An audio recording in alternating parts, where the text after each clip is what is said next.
of Jeff Keighley's Wow, mansion. we clap, bro. Now, we've Actually, got woke Dude, I miss routine. and not a lot of time No, before I've been talking about this game forever. So next up, 2 trailers back to back. I've been talking about routine forever. Every day. You're no different. My lord, he's here. XQC. I bid you walk no more. Yo, is my headphones bugged? What the fudge? Am I crazy? Fallen leaves return to their roots. You shall Chat. gather the souls that Guys, then, I will be watching my cursing as much as I can. Chat, hold me accountable from the mishaps that I do in speech. 83-month, keep up the great stream. Smile. quiet. You, Cinema. soulless husk. You can judge my fate. Yo, good morning, everybody. Pogo's popping today.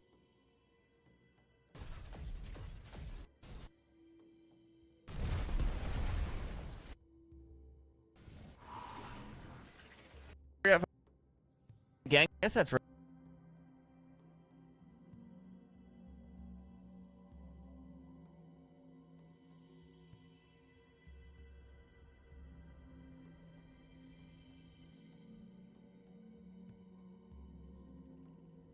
Same Agile.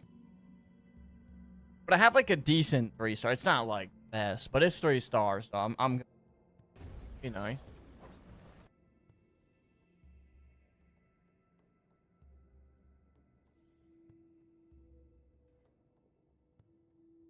The last one. Take a leak real quick anyway. This one.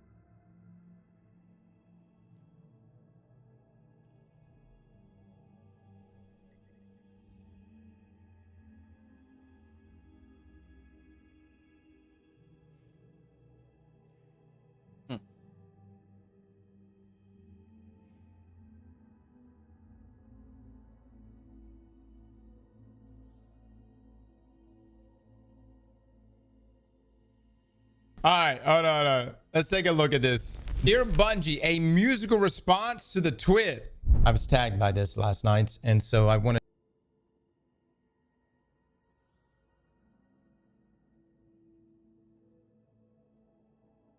Oh, how are you doing today? I'm fine. And you? Good. You making any money today, asking people for money? No help come from here. No, not all. You live on the street? I live outside. You live outside, On the street? Uh-huh. The request about the humanitarian To go to the United States. to get back their fatherland. Yeah, are you going to go back to the United States? I don't have for paper. You don't have any papers? Yet I don't have mother too. And what's your daughter's name? As my daughter is Miss Tuha. Uh-huh. And your son? Then Kiet. Mr. Kiet? Kiet. Uh-huh. With Vietnam's approval, Miss Mai has applied to go to the United States and search for her children's father. Maybe I'll see you guys in New York, okay? All right. This is crazy. Look at all these people here. My goodness. We found another Amerasian child. And everywhere we looked, there were more. Look at more half-American kids. Another one here. My goodness. Hello? Let me see that American one. And look at this. We got a half-American kid over there. Huh? Yes. Is his father American? Sure. And would it be forward to tell you that your voices of the sirens, your breath...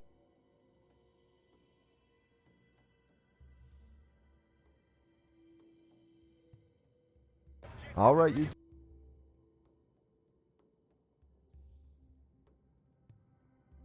All right.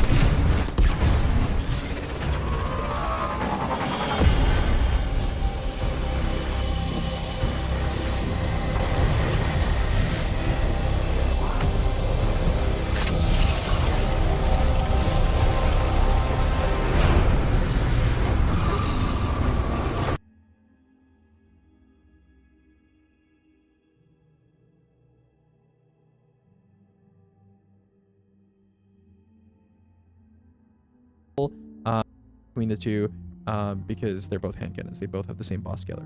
So comparatively speaking, the temporal blast damage makes up a smaller portion of the pie.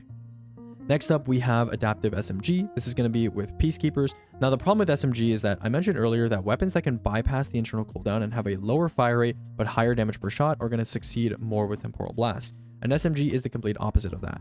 Now, it only takes 6 shots to activate Temporal Blast using an SMG with target lock and PKs and full buffs and debuffs. However, it takes 17 shots for you to work through the internal cooldown period of 1.1 seconds. And so that's pretty annoying. And so that can result in the DPS increase being significantly lower. Now, 38% is still nothing to scoff at. That's still higher than the amount of damage that any seasonal mod or new gear bonus has ever afforded a weapon. So still crazy high, and this still does, yes, in fact, put this weapon above Outbreak when it comes to DPS with PKs. But yeah, it's a little different, obviously, compared to hand cannons. Next up, we have Rocket Assisted Pulse Rifle. This is going to be the first special weapon. And you'll notice here that the boss scaler is particularly low. It's 1.123. Rocket Assisted Pulse Rifles actually use the same scaler as regular primary pulse rifles against bosses. If you've ever tried to use a primary pulse rifle against a boss for DPS that's not Outbreak, you'll notice that you're having a very bad time compared to something like an SMG, and that's because of the boss scaler. Now, you'll notice that the DPS increase here is still actually pretty high, given that the boss scaler is so incredibly low at 34%, and that's because Rocket Assisted Pulse Rifles have basically the perfect firing delay at 1.05 seconds to have a Temporal Blast every single shot with no cooldown. And so they're basically perfect for this. You know, there's a lot of different weapon types that, you know, have lower or higher fire rates, but this is a prime example of a weapon having pretty much a perfect fire rate for having Temporal Blast every single shot with no cooldown instead of like every other shot or every 3 shots or something like that. And that takes the 3.5k base DPS, which is quite high for a sustained damage weapon, to be even higher at 34%, already higher than heavy GLs. And with 34% of a damage increase, you'll see just how high it gets in some of my summary slides here toward the end. Next up, we have Rapid Fire Snipers. Unfortunately, Rapid Fire Snipers have a pretty low boss scaler, and compared to Rocket Pulses, they do not have as optimal of a fire rate for abusing Temporal Blast internal cooldown period, so the DPS increase is only going to be 34% despite their higher boss scaler compared to the Rocket Pulse. Next up, we have Heavy Burst Shotgun. This is going to be pure recollection here. 1 burst to activate, 3 shot cooldown, which means 1.5 burst, by the way. Again, you know, shotgun scaler, not insanely high or anything like that, so 38% DPS increase there. Let's go ahead and move on. Micro Missile GL, I did mention here that the blast damage is lower than expected. It's not going to be exactly, you know, 351 times 2.5. And so, yeah, the base damage of Micro Missile GLs when you're spam reloading them is not particularly high, but the DPS increase will in fact be 36% if you choose to have Temporal Blast. Temporal Blast does activate every other shot. However, another optimization that you might be realizing at this point when you compare Rocket Assisted Pulse compared to Micro Missile GL has a firing delay of 1.5 seconds, which is actually over the 1.1 second internal cooldown period that we mentioned when we were talking about Temporal Blast. So why does it only activate Temporal Blast every other shot? And the reason for this is because when you have Temporal Blast ready, you still need to do damage on your next shot to actually deploy it. So if you have a weapon that shoots every 3 seconds, when you shoot, you'll get Temporal Blast ready, and then on your next shot, it'll deploy it. But the damage of your next shot, even though the internal cooldown period, you're like waiting for all that time, it's not actually going to count. The shot that actually triggers the Temporal Blast is not going to count for the damage of the next Temporal Blast. And so the reason why Rocket Pulse is so good is because it's a pulse. It has 3 separate kind of bursts of damage. So the nice thing about Rocket Pulses is that in one burst, you can actually stack and consume Temporal Blast, meaning the internal cooldown is basically just spent as your firing delay. And so that is kind of what allows the Rocket Pulse to have a Temporal Blast pretty much every shot. Okay, next up, we have Rapid Fire Fusion with Lionfish here. Bit of a higher boss scaler, which results in a higher DPS increase at 42%, expected. Next up, we have the Wave Sword. Now we're moving on to heavies. Now the Wave Sword suffers from a particularly low boss scaler. Interestingly enough, Aurora Dawn and Silencia have high enough charge rate values that even with just like 1 or 2 loosened blades, you're able to just spam the. Next up, we have Adaptive Machine Gun with 4 times target lock. This is going to be Unwavering Duty. 48% DPS increase because the boss scaler is pretty high. Otherwise, it would have been not very impressive. Like I mentioned, high fire rate weapons, 3 shots to activate. You're spending 9 shots of cooldown time here because the firing delay is so low. But under normal circumstances, you know, this would have been a lower DPS increase, but the boss scaler on machine guns is a lot higher than something like most primaries. So that's what the DPS increase is, in fact, 48%. And next up, we have Rapid Fire GLs. Now notice here that despite the high boss scaler at 2.7 times, the firing delay here eats up a lot of shots where you're not actually contributing to your Temporal Blast counter. And so the DPS increase is only 37%. I say only 37%, but you know what I mean. Now, Bog has actually found a way to bypass this by smartly playing around the Temporal Blast internal cooldown. And the way that you do this is basically you just swap to the GL and you shoot 2 shots. Then you go back to some other weapons, you shoot some shots, and you swap back to the GL and shoot 2 shots again. And so what this does is it basically allows you to get a Temporal Blast every other shot. You have 1 shot to stack and then 1 shot to consume. Yeah, it's just really nice. You can get a Temporal Blast every other shot, which basically doubles the rate at which you get Temporal Blast, which increases the DPS increase to like 74% or something like that, which is obviously a lot higher. 74% increase on like one of the highest DPS weapon archetypes in the game. Never something that we've seen before on a mod, and it's only going to get better from here. Now, the next 2 weapon types that I want to talk about are the 2 stars of the show when it comes to this mod that really show just how broken this mod is when it can be exploited by understanding how the mod actually works, right? So Candidate 13 is going to be Adaptive Rocket Launcher, the when and where from the raid. And this rocket, right, not only do boss scalars on rockets are like astoundingly high at 4.7 times, but you can see here that the blast damage is 1649 and the damage of a rocket at base with Pack Hunter is 2300. So each blast is almost doing the damage of like almost like a full rocket, which is crazy. And on top of that, the Pack Hunter wolf packs that linger kind of act like the rocket pulse burst, where they can contribute to the internal cooldown after a period of time. If you have some wolf packs lingering, if they do enough damage to fill up the counter, you can actually get a Temporal Blast every shot. However, this is kind of annoying, especially when you're rocket dumping like back to back, so it's unlikely to happen. So the 36% DPS increase number here that I've cited is assuming that you get a Temporal Blast every other shot, which is practically guaranteed, actually. I shouldn't say practically, it is guaranteed. However, if you're to use a rocket, because rockets are obviously conducive to swapping just like heavy GLs, you could kind of play smartly around this and shoot a rocket like every once in a while, just not spamming them back to back. And then you would probably, with enhanced Temporal Blast and with a lot of buff stacking, so only like a couple wolf packs is enough, you could probably get it to consistently activate Temporal Blast every shot if you space out your shots a bit more. And if you look at the swap DPS tab in my spreadsheet, I'm not going to pull it up in this video, but you can see that if having a Temporal Blast every shot and just swapping to the when and where for like a quick shot and then swapping off is still like insanely high swap DPS, even compared to heavy GLs and stuff like that. So pretty crazy stuff. But even regardless, right, even ignoring having a Temporal Blast every single shot, even every other shot, it's still 36% increase on, you know, the highest DPS legendary archetype in the game. And then we have what is essentially the perfect candidate for Temporal Blast. Firing delay is 1.83, and with explosive bolts, you have a detonation that happens afterward that can start stacking towards your next Temporal Blast, and it's outside of the internal cooldown period.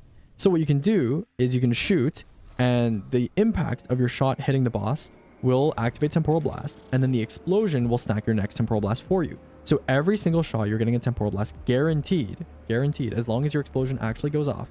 The boss scalar on these bows is 5.716 times, the highest boss scalar we've seen on any weapon type by far. And so you'll see here that the damage per shot of an explosive bolt with the shot and the explosion combined is 1510, and the blast damage is 2229. 2229. The mod is doing the majority of the damage. The weapon kind of sucks, right? No, it doesn't kind of suck. It's the highest DPS infinite total weapon if you pick up the bolts, right? So it's like better than Outbreak if you ignore Super Gen, right? It's obviously a heavy weapon. The bow itself, a lot of people are saying, oh, this bow looks so OP. The bow itself is not that good, right? Even with honing, even with hierarchy, which honestly doesn't do that much to this bow, but even with all that stuff included, the bow is not that good. The bow is not that good. It does 3k base DPS. That is significantly lower than competitive heavy options in the same slot. However, this mod boosts the DPS of this bow by over double, by 108%, because not only can you get Temporal Blast every single shot, but the boss scalar is insanely high as well, insanely high, 5.716. I mean, when we were looking at primaries and specials and stuff, you were seeing 1.5, 1.2, 2.5, 5.716 times, 5.716 times. So insane stuff, right? Insane stuff. This 108% DPS increase, by the way, this is comparing an explosive bolts bow to a heavy bolts bow, because normally if you were to do this damage with this weapon normally, you would use heavy bolts because that's just the highest damage per shot, right? So yeah, it would be even higher, it'd be like 140%, 130% or something like that DPS increase. Absolutely insane. A bow is meta because there's a mod that exists this season that over doubles its damage. So we've never seen a meta formed off a single mod like this to this degree that can boost a single weapon by over double damage. That is why this bow is so strong. you know, and obviously, you know, you can pick up the ammo and you basically have infinite ammo. Yeah, you get the gist, right? You get the gist.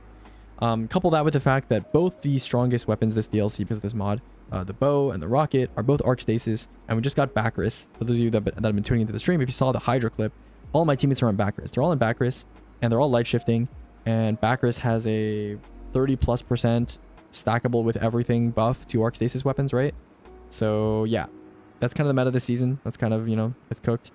But yeah, I fully expect this mod to be nerfed. Right? I fully expect the mod to be nerfed. Let's quickly go over some stuff here. This is the sustain tab of my spreadsheet as of today, August 18th. And you can see that all of the kind of greenish, bluish rows that are artifact colored, these are all temporal blast options. And you can see just how dominant they are compared to the rest of the list. I mean, you have a bow at 6.25k DPS that is doing more damage than like a Slideways Bait Apex or like a Redirection Slug or like Lord of Wolves. It didn't even make it onto this screenshot, right? It's up there with Grapple Melee, right? With multiplicative grenade stack and Grapple Melee on Titan. So yeah, easily the most OP like weapon DPS mod we've ever had. In terms of raw weapon DPS, this is also the highest weapon DPS we've ever had, because if you look at that top row, 8745 sustained DPS, you multiply that by 50 to match like final shape numbers, and that is like over 400k sustained DPS on the old values number on that old sheet. So insane stuff, absolutely crazy stuff. Let's talk about some implications, then we'll end the video. So there's 3 implications here.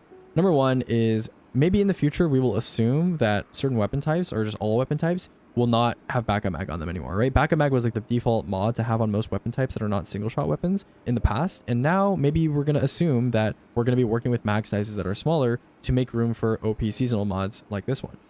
The second implication is that people complain that new gear was going to be a problem, right? That new gear bonuses were going to be an issue. Like, oh my God, you know, I can't believe they're forcing us to use certain weapons. And yeah, that's true for like avant-garde stuff, right? Avant-garde modifier, you know, you're forced to use new gear stuff, can be restricting to gameplay. But a lot of people had issues with it for game balancing reasons, right? They said, you know, forcing players to use new weapons just so they can have a 10% bonus seems like a bit weird, right? Seems like a bit forced, because Bungie has always been about over swinging in the direction of pushing people into using newer stuff by like over buffing it and then scaling it back. You know, you saw it with Still Hunt, for example, most recent example.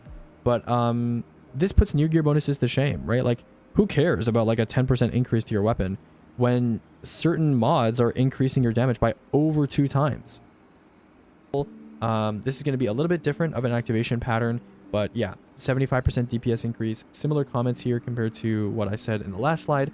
However, the Spreadshot hand cannon, the actual raw damage of ahead and talk about our first candidate. I have 14 candidates lined up here. I'll try to breeze through some of them, but we'll explain how this system works. For every candidate, so I basically went through every single new gear weapon in this game, and I looked for the ones that are even semi-relevant to boss damage potentially, and then I wrote down their boss scaler, which you can see here on hand cannons is 1.274. Firing delay, it's how much time between shots. In this case, it's how much time between each burst instead of like individual shots. For heavy burst hand cannons, 123 instance damage, that's the damage per burst. Blast damage is just going to be 351 multiplied by the boss scaler, unless it's a special weapon, right? For example, micro missile GL, you'll notice that the number is not 351 times the special GL boss scaler. So a little bit special there. I've kind of noted that. If that's the case, it's obviously going to be a little bit different. Base DPS, this is going to be a DPS value that's scraped straight from my spreadsheet. So for Lucky Pants hand cannons, the base DPS is going to be quite high because it doesn't include manual reload. It's supposed to be like a swap component rather than like a sustained damage option. So for example, with Agape with Enhanced Precision Instrument, 3.4k, this includes, you know, Well, Tractor, Surges, 200 Weapon, Precision Instrument increase, Lucky Pants increase. All of that combined is 3.4k swap DPS, right? And then we have the DPS increase, which is I basically simulated adding a new row, but then I added the number of temporal blasts that would happen within this period of time to the total damage, and then you divide it by the original row and you get the DPS increase. So Agape, Enhanced Precision Instrument, the activation pattern on the left here that I'm talking about is how many bursts does it take to activate Temporal Blast with a typical set of buff, debuff, etc. How long does it take for the weapon to cool down during that 1.1 second internal cooldown period, and then how many shots, maybe if it's like Lucky Pants, you know, you have higher stacks later in the mag, you do more damage, how many shots does it take to activate for subsequent shots? So for example, for a heavy burst hand cannon, if you have Well, Tractor, you know, Lucky Pants, blah, blah, blah, Precision Instrument, it'll take 2 bursts, so 4 total bullets to activate Temporal Blast. Then you'll shoot your first shot of the next burst, and then you'll shoot 2 more bursts after that. It'll be on cooldown, and then after that, you'll be able to shoot and activate Temporal Blast in just like 1 shot after that. And then it'll, you know, keep going and going and going. So I didn't account for the loss of backup mag on some of these weapons, especially for like Aureus Neutralizer in the next slide, not to spoil anything. But this percentage increase should still be fairly accurate. As hey everyone, it's finally time to talk about Temporal Blast, everyone's favorite mod this season. You've probably seen my clip of us 0.3 phasing Hydra in, you know, Desert Perpetual. You've probably seen Bog take some of his chatters into various raids, Corregos 1 phase, Witness 1 phase. And you've probably seen this bow and been like, yo, this bow looks really OP. And some people are like, you know, the raid weapons are actually good. You should go get them. So today I'm here to clear the air and talk about Temporal Blast, what it does, how it works, and why it might be making certain weapons look a little, no, not a little, a lot stronger than they actually are. So we'll just kind of clarify all the details that I have from my testing of this mod. And I have no qualms. I've never made a video on just a single mod, but this one is very, very impactful. And I have no qualms. This is not clickbait, saying that this is the most broken seasonal mod ever, just in general, the most OP Destiny mod ever. Okay, we have never had a mod, you know, particle be damned, breach and clear be damned. We've never had a mod that has affected damage in a season this much ever, and I fully expect it to be patched in the near future by Bungie in the coming days, weeks, months. So with that out of the way, let's go ahead and talk about what am I going to go over in this video. So the first topic is what it does. If you don't know what Temporal Blast even does, little basic kind of little shakedown of what's going on with this mod. Number 2 is how it actually works. So the little details, scalers, you know, cooldowns, restrictions, stuff like that. The third section is going to be the longest section because I actually went through every single new gear weapon in this game because this mod can only be put on new gear weapons. And I went through all of them, and I went through every single damage relevant option and kind of calculated how much the mod impacts each and every one of these weapons. And then finally, number 4, implications for the damage sandbox going forward, as well as what we have in the game right now. Okay, so real quick, what does Temporal Blast do? For those of you that are not familiar, when you put Temporal Blast on a mod, shooting an enemy will build up charge until you meet a certain threshold. It's a specific damage number, which we'll go over in the next slide. Once you meet this threshold, your next shot, it'll say Temporal Blast ready, and it'll include a little explosive blast when your shot makes contact. As you can see here on the right here, that 2407 number is my Temporal Blast, and that 546 number is the impact of my crossbow bolt hitting the boss. After this blast, so after the frame that your Temporal Blast makes contact with the enemy, your shots will not count towards building up new charge, will not be able to fill up this threshold. Your shots will not. So after the frame that your Temporal Blast makes contact with the enemy, your shots will not count towards building up new charge, will not be able to fill up this threshold progression meter for a cooldown period. And then finally, a little small note for a reference point. The damage of Temporal Blast at base is similar to the damage of 3 Kinetic Tremor shockwaves added up. And you've probably heard, you know, Kinetic Tremors is pretty good on snipers because it scales with boss scalers. Similar story for Temporal Blast, but we're not out here singing the praises of Kinetic Tremors Praetus. I mean, some people are, but not to the same degree, right? We're not saying this is OP or anything. So what's the deal with Temporal Blast? Why is it so strong? And there's a couple reasons before we get into the next slide. The first reason is that Kinetic Tremors has a fireteam-wide cooldown because it is a target counter-based system, whereas Temporal Blast, the data for when you can have your next Temporal Blast and the cooldown, stuff like that, is stored on your weapon, right? So you can have 6 people abusing Temporal Blast as much as you want. Obviously, the damage happens in 1 shot instead of just having to, you know, proc it using Kinetic Tremors with just 3 shockwaves instead of just 1 burst. So a little bit of some differences here, but also there's a couple other factors which we'll talk about in the next slide. So how does Temporal Blast actually work? Now that we talked about what it does, what are the little quirks of this mod? So the first thing is the actual damage, the damage of the blast itself scales with pretty much everything. Scales with everything that just boosts weapon damage generally. So buffs, well, Lumina, debuffs, you know, weaken, tractor, surges, you know, 3 arc surges, 3 kinetic surges, whatever, Fauchery surges, sanguine surges, exotic effects like Sanguine's mark scale with it, perks, right? Most perks will scale with it. Now there's some exceptions, like anytime a perk only affects a specific kind of damage, right? So precision instrument, or for example, explosive light, these will not affect the damage of Temporal Blast, but for the most part, all relevant perks, these will kind of damage, right? So precision instrument, or for example, explosive light, these will not affect the damage of sanguine surges. Exotic effects like Sanguine's mark scale with it. Perks, right? Most perks will scale with it. Now there's some exceptions, like anytime a perk only affects a specific kind of damage, right? So precision instrument, or for example, explosive light, these will not affect the damage of Temporal Blast. But for the most part, all relevant perks that just scale weapon damage regularly, like Honing, they all scale with Temporal Blast damage, so it always goes up. Now, the interesting thing, I'm going to skip a point here. We're going to go down to damage threshold, is that the damage threshold on the enhanced mod is 800 damage in order to get a Temporal Blast. And the damage threshold on the non-enhanced version is 900 damage. We tested this pretty painstakingly in the testing range by tuning, you know, our weapon stat by like 3, 5 at a time until we gradually got down to like, I think it's like 802, 801, 902, 901, and we found the threshold for both. It's basically just 800, 900, okay? So the enhancement on the mod having tier 4, tier 5 does not increase the Temporal Blast any more than the degree to which tier 4 new gear bonus is higher than tier 3 new gear bonus. So the actual damage of the Temporal Blast does not change, just the threshold. It's just faster to stack Temporal Blast, more forgiving to stack Temporal Blast on the enhanced version, which is not that big of a difference, to be honest. 800 versus 900 damage, not that big, not a big breakpoint for most weapon types, okay? So the interesting thing here is that while the damage of Temporal Blast scales with everything, the shots needed can go down. The amount of shots that it takes to proc Temporal Blast to get the charge fully stacked can go down because the threshold doesn't scale.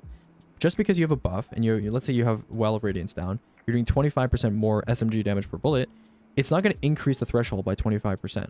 So if you have a lot of buffs and you're doing a crap load of damage, right, your threshold is going to be met faster and faster. And so your only limitation really is going to be this internal cooldown, the second bullet. So on the frame that your Temporal Blast hits the target, so on the shot that actually expels the Temporal Blast, from that frame, approximately 1.1 seconds, and I got this using a high fire rate SMG, so it's pretty accurate. So from this frame, 1.1 seconds later, that's when your damage is going to start counting towards the threshold again. So if you're smart, you'll realize that some weapons in this game have a pretty slow fire rate, and their damage is balanced around this. So they do high damage per shot, but low fire rate. So weapons that can bypass this internal cooldown requirement, I want you to remember this, weapons that can bypass this internal cooldown requirement by having a slower fire rate are going to be weapons that can take advantage of Temporal Blast the best. And you'll see that once we actually start looking at the candidates. Now, the fourth thing that's important about Temporal Blast is that it's affected by boss scalers. So every weapon family in this game has a boss scaler, and Bungie has custom tuned them over the years so that certain weapons, they feel better on certain enemy types. For example, snipers, if you couldn't one body a red bar using a sniper, it would feel pretty bad. And so Bungie gave snipers very, very high minor scalers compared to most weapons. If you're to shoot a boss with a shotgun and then shoot a minor with a shotgun, the ratio of the minor damage to boss damage would be a lot higher on a sniper versus a shotgun. And so vice versa, there are some weapons that have very high boss scalers where this is going to significantly affect the base damage of the Temporal Blast, which we'll see when we get to certain candidates. And then finally, there are some exceptions. So I mentioned in the previous slide, I showed at the bottom there, that some kinetic tremors damage is like 360, and base Temporal Blast damage without accounting for boss scalers is like 351. On some weapons, either the scalar data that we have is wrong, or the base damage changes. It's more likely that the scalar data is wrong.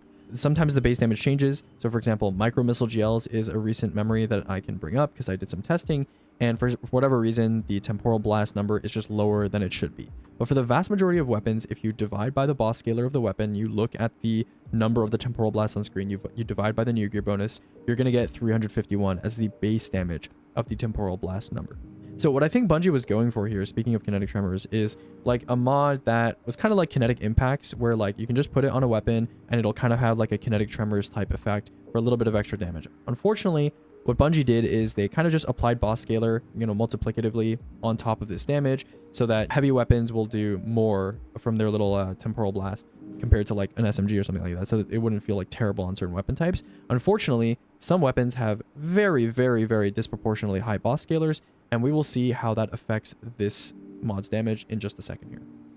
Let's go ahead and talk about our first candidate. I have 14 candidates lined up here. I'll try to breeze through some of them, but we'll explain how this system works.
YouTube?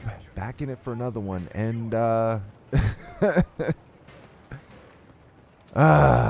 this gaming space, this gaming scene in 2025 it's so wild. It's so cringe. My bad, guys, for being away for a few days. I've been just trying to soak up this last little bit of summer, trying to enjoy a little bit of time with the family. But things are picking up. We got the new Borderlands 4 dropping soon. We got Metal Gear Solid Delta dropping as well. And we got the Call of Duty. And we got Battlefield 6. So things are picking up. We about to get busy again on the channel. But just what I'm seeing out here, it's just so crazy to me. The shit you see in this gaming scene. Now, I was going to make a video on this a couple days back. My bad. I was about to say a couple videos back. But the homie Fully dropped a video on this because I'm seeing all these posts from all these people talking about how the Black Ops 7 hate is so forced. Talking about how it's coming from Battlefield 6 fans. But apparently Battlefield 6 fans, they don't exist because according to these same people that are making this claim, most of the people that were playing that beta were quote-unquote COD fans, right? So they're COD fans, but they're not COD fans. Like, however it works into their narrative to spin whatever story they're trying to spin, it's just crazy, man. Apparently this Black Ops 7 hate is just so forced. But they don't talk about how people haven't even played the game. We've barely seen it yet. And apparently COD is saved. We're so back. And Black Ops 7 is the greatest Call of Duty ever made because Black Ops 6 was a filler game. They took your money knowing it was a filler game. And here's your Black Ops 7. They've been working on it the whole time. This is the game you want. This is the one you want to buy for the full price. And the battle passes, the event passes, the Black Cell battle passes, and all those cringy ass furry bundles. So they talk about the hate being forced, but they don't talk about the shilling though. They don't talk about the forced love from these people getting paid by Activision indirectly or directly. They don't talk about that. It's just the hate is forced. Meanwhile, COD is in arguably its worst state it's ever been in, with cheaters and connections and matchmaking and microtransactions, or not even microtransactions, the monetization. Like, everything has gone downhill just so hard with Black Ops 6. But apparently the hate for the next game, which is made by the same team, is so forced. And a lot of it is coming from the Battlefield 6 crowd. But apparently they don't exist because most of the people playing that Battlefield 6 beta were COD fans just looking for something else to play because they're sick of Black Ops 6, but apparently they're looking for something else to play because they're sick of Black Ops 6, but apparently the hate for Black Ops 7 for the next one is so forced. So I was going to make a video on this because I thought this shit was funny as hell, but like I said, the homie Fully dropped a video on this and I said, you know what, never mind, I'm going to leave the video with him. You know, we're going to enjoy a little bit more this summer. But I seen this post from the Ghost of Cope. And I gotta show you guys this shit, man. This is why I say, like, that yeah, you can trust him as a source when it comes to leaking shit. Most of the time, he's on point. He does miss sometimes, but a lot of the times, he's on point.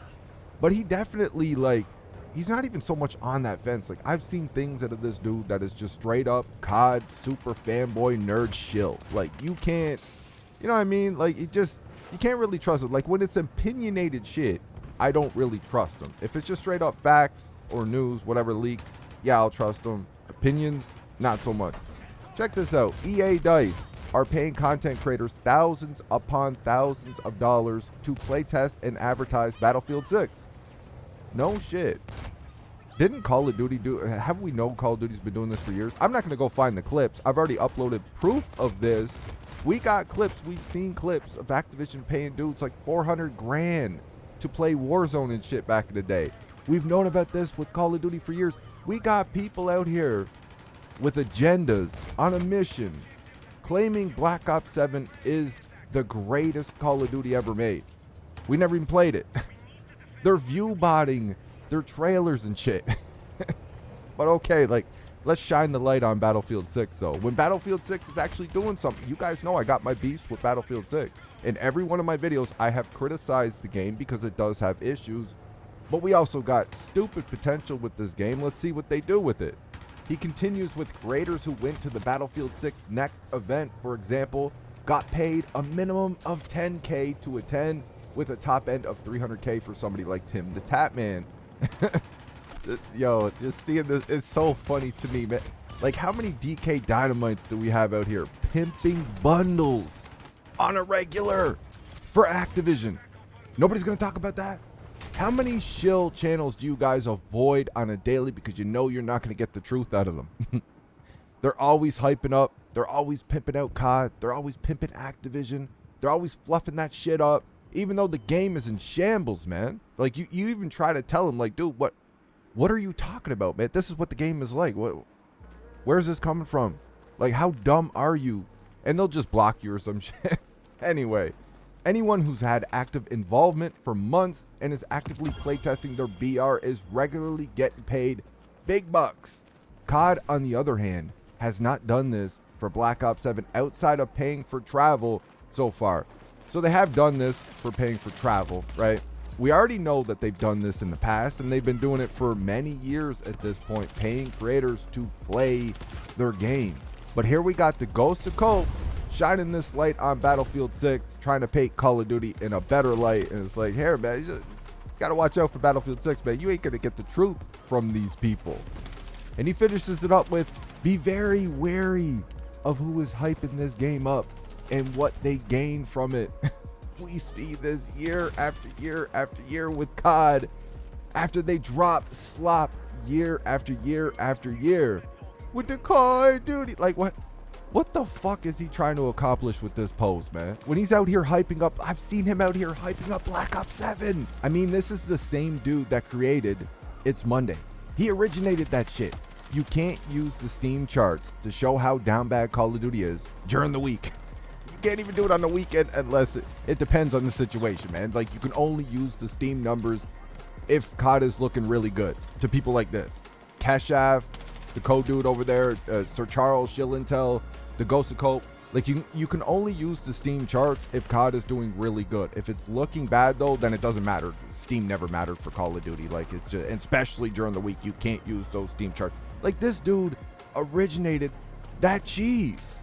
Talking about Tim the Tatman get paid like $300K and shit like that. Like, yeah, Tim the Tatman, isn't he normally a Call of Duty guy, a Warzone guy? I know he plays other shit, but isn't he mostly known for Warzone?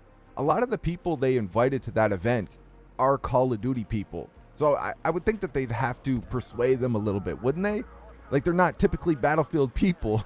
It's like they're not in the scene. They're mostly, you know, they're out here hyping up Call of Duty. Even when Call of Duty is absolute shit, they're still out here hyping up Call of Duty. So yeah, Battlefield 6 is like, hey man, we'll give you a couple bucks. Come out here, play our game, see if you like it type deal. It's just so funny to me that we see this with Call of Duty year after year. And we don't see the Ghost of Cope putting out posts like this though. And now we got Battlefield 6 dropping. That doesn't drop a game every year. They're thinking about changing that, which I think is a mistake. They want to start dropping them yearly like COD. I don't think that's a good idea. But we're finally getting a Battlefield. We're getting a new COD.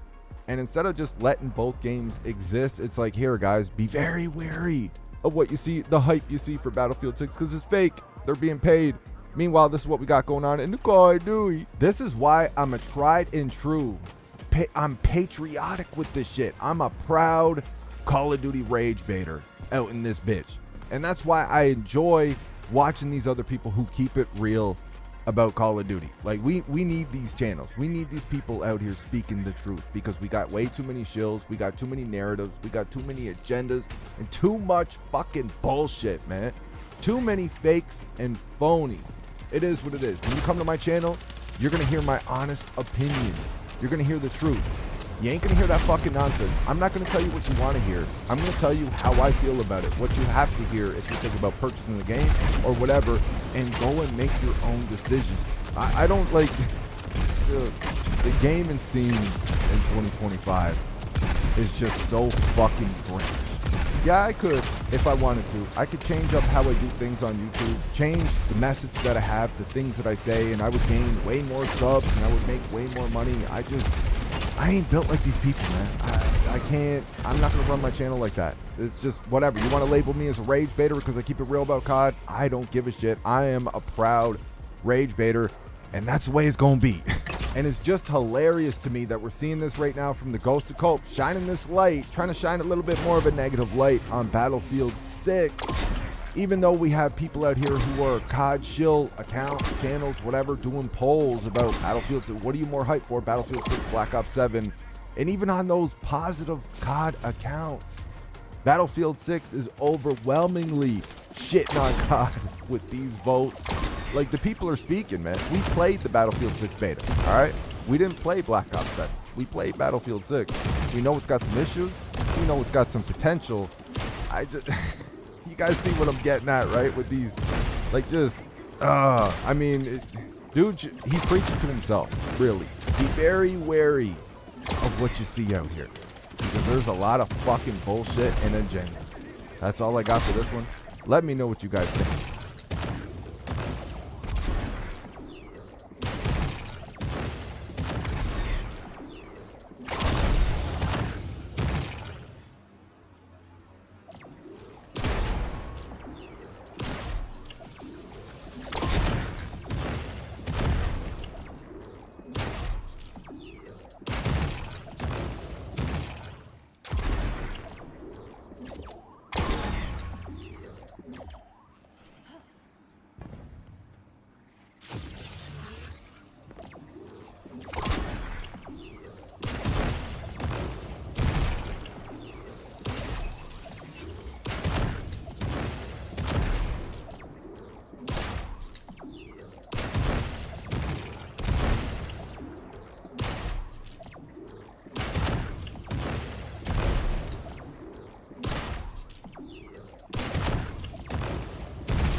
for long.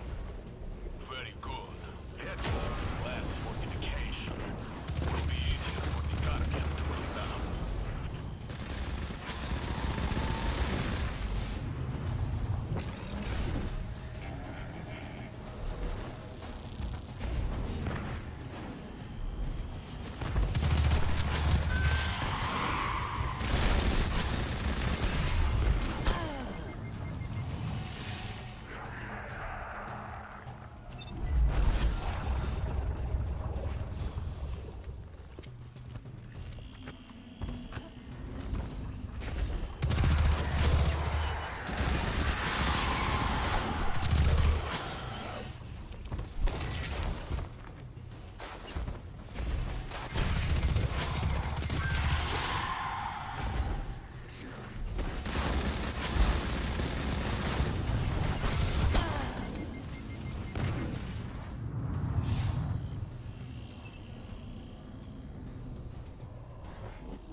It's a relatively simple assignment, this.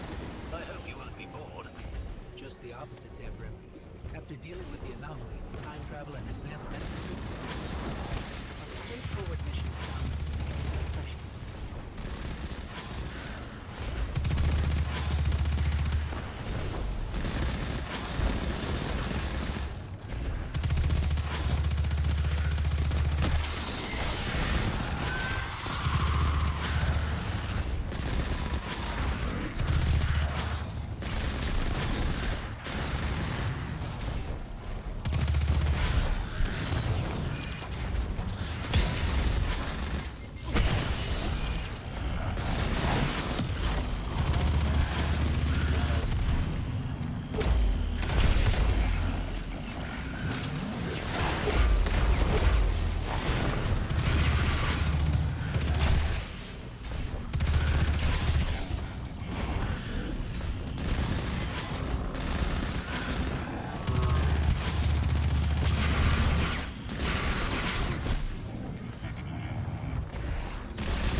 Guardian. Let's clear this sector as quickly as possible. With any luck, we'll be long gone before major reinforcements arrive.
the eye of the needle and the thread will choke.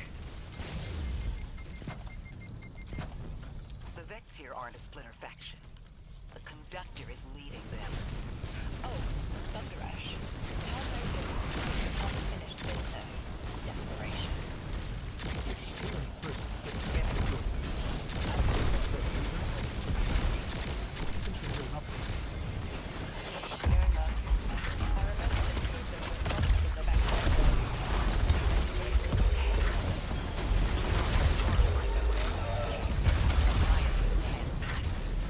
We know how she works. That gives us edge. She's dangerous.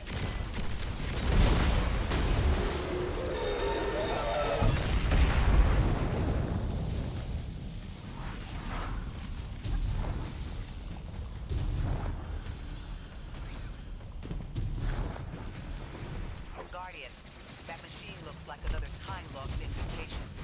Similar to the one that empowered you before. If the Nine want to give you power, who are we to refuse?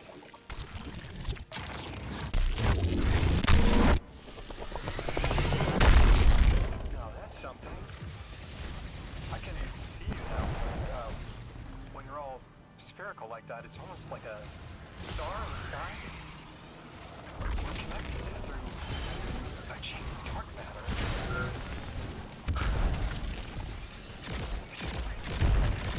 Chain linked to your enemies. Use it to pull them apart. A little violent, but the situation calls for it.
mechanism.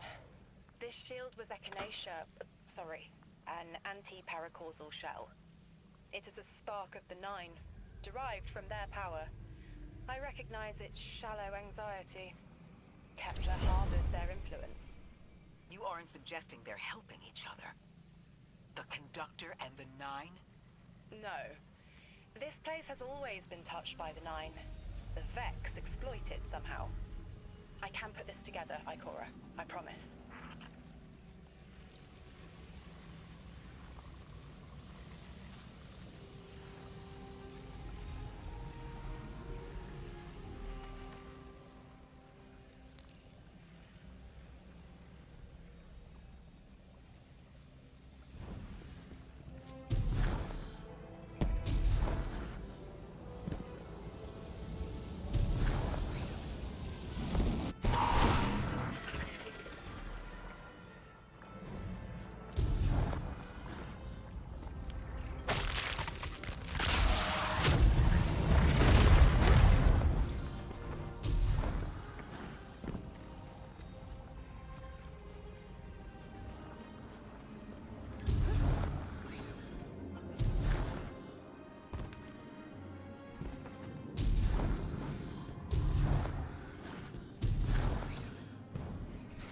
Most Vex malfunctioned when they were exposed to dark matter, but that new shielding incorporated it.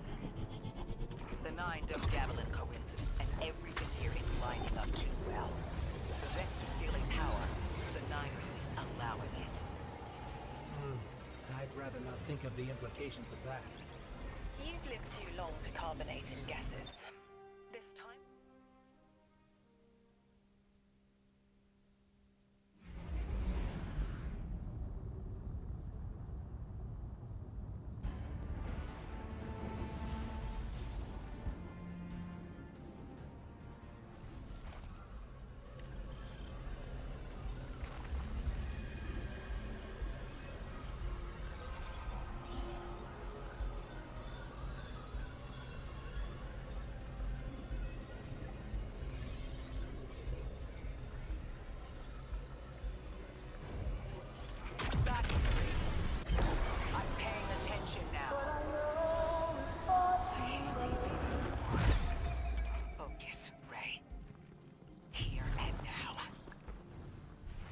Entering the Vex exclusion zone, Guardian. Find how they're co-opting the Nine's power and put a stop to it. Deep scans are picking up dark matter and deep metal drilling. This place looks like a quarry geared towards mining out the anomaly's power. So they're using real outside can't really call the dark matter. Survive the threat long enough to push deeper into the canyons. I want to find relays.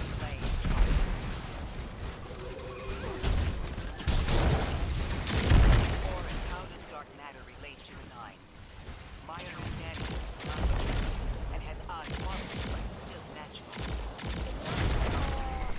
In simple terms, they use dark matter. It tangles with enough mass, like they do. So the Vex are tapping dark matter from the anomaly, and that matter is tangled with the Nine's power? That must be what the Vex are keeping contained. Some live wire that lets them tap whatever the Nine is reprogramming.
You are here. This is where they refine their power.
Like I said, Guardian.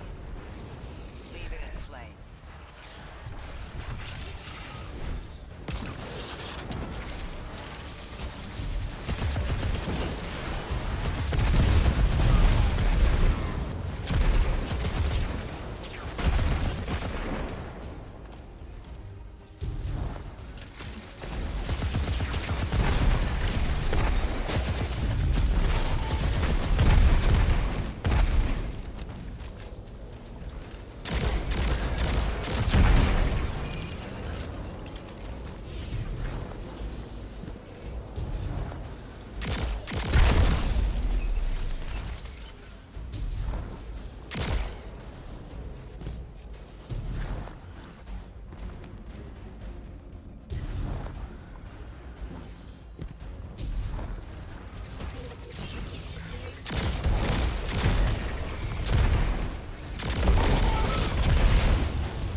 dimension doesn't have that hindrance.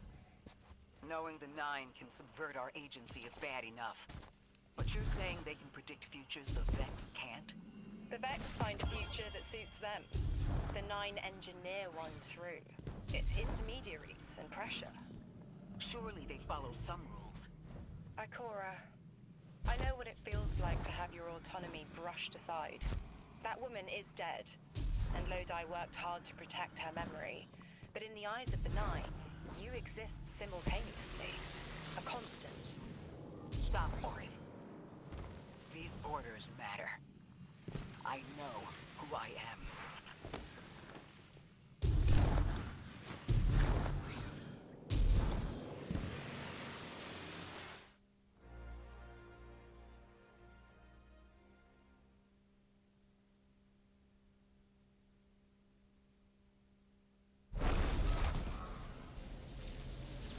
Maya's Vex co-opting Nine energy is a bad sign. Even if you don't think they're working together. I remember her, but her transformation is a blind spot. What happened that turned her into the conductor? A fragment of paracausal power touched down on Nessus, and one of her simulations broke out of the VexNet and claimed it. Originally, she was looking for her wife, Chioma, but the Vex she co-opted began to change, to individualize. She will not find her wife here, but she will find a being who knows.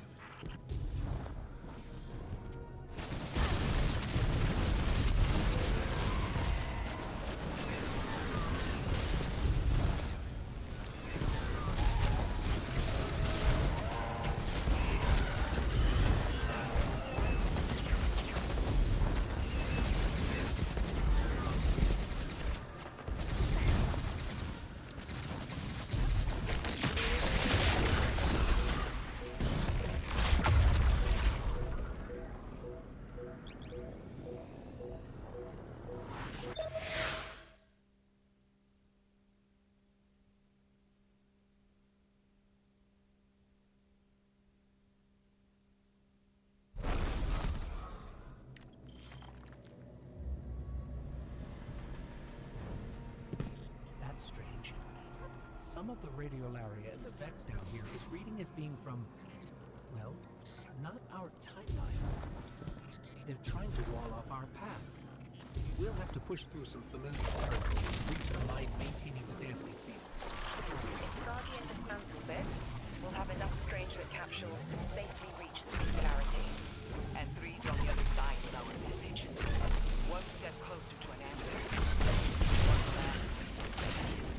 If Maya can already manipulate time, why all the restriction? Unlike the Nine, they're bound by their dimension. Chronal flow applies to all. Time moves forward, never backward. I want answers to Ikora. We're simple thinking.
bridge across space. No. There's remnants of Elixir technological signatures in the assimilated architecture here. The house must have been right on top of the anomaly before the Vex pushed them out. The Archon's been trying to get back in ever since. Makes me think they'll make a push once we bring down the damping field. We'll need to be ready. But right now, we kill the noise. Kill the noise and hear our answers.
Maya really thought she was an edible. She wouldn't have tried to stop us. Push through.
disruption signal.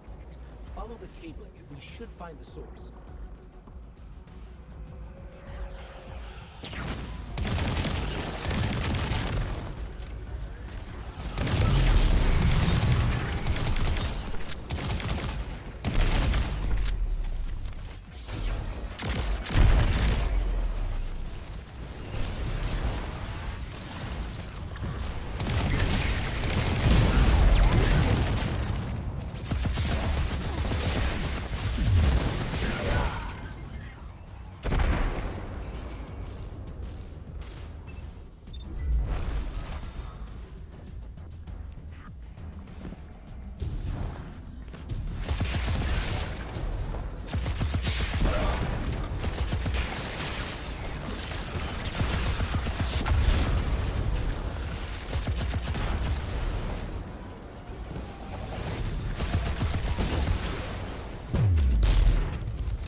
Outposts have been here for a long time.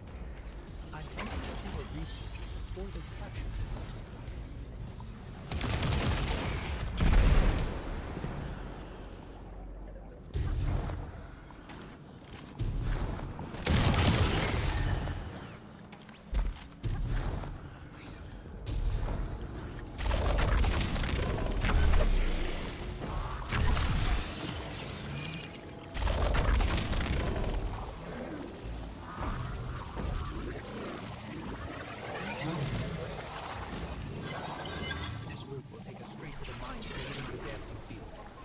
There. You never tire of learning the same lessons. Your response is not necessary. This is not a conversation. You're meant to listen. How greatly you obey fate. A leader without agency. A discarded puppet wrapped in her wires. The weapon. Guardian. The Nine. Flatter you. And themselves. But my enemies do not threaten me, because I do not allow it. I command their passivity. They cannot raise their weapons. I will drag the past to us if I must. That's her plan, isn't it? She knows the Nine can do things the Vex can't. Precipitous moments. Her tone will change soon. Yes, it will.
tethered.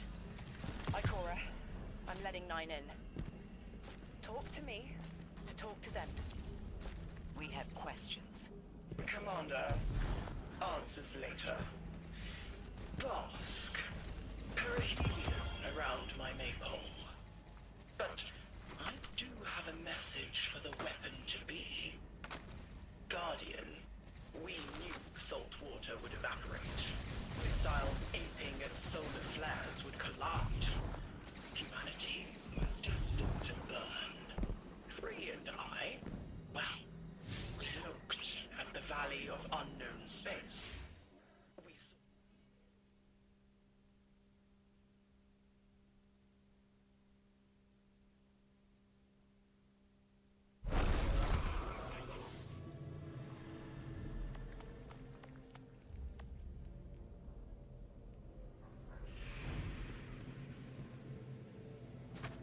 My will is my own. It's as frightening as it is freeing. Don't misunderstand me. I didn't choose to be a light bearer. I did choose to be an emissary. And I chose to leave. I don't miss either life. I choose to bear truth. To share fragments I've stowed away from beyond the borders of known space. The knowledge I keep will save others. But first, there is a piece of myself that I left buried to grow in old soil. Replanted. Violet petals from the Golden Age. My hands, their shell. After we leave here, that's where I'll go. One brief respite until fate calls us back to right the impossible. Everyone, we have the last Strangelet capsule. Guardian, we need to take this to the Altar of Relativity and get that door open. This is it. I'm finally gonna learn why I'm here. Big moment. For all of you too, I'm sure. Yeah. Round of congrats to everyone. But we're not out of the doghouse yet. Drifter's right. I'm sure the Archon will be on the move soon now that the quarantine is down. And when he does... Quiet. Yes, you have reached your goal and torn down my collective's quarantine. This is marginally impressive, but not beyond expectations. You are free to enter and play out your adventure. As I have said, I concluded my business there long ago. All that is left is to see if the Guardians really do make their own fate. Or if you puppeteer your power to their whims. Remember that it is they who manipulated you. They who spent your lives so recklessly to save themselves. They who see you as something less. All I am doing is all I have ever done. Improving a broken system. You may remain shielded. Or be drawn into a losing battle. Goodbye, Guardian.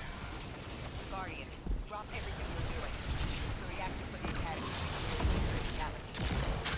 All the wholesale staff is very not just the idea, but the singularity's expansion. It's all activated. Guardian, lead us in.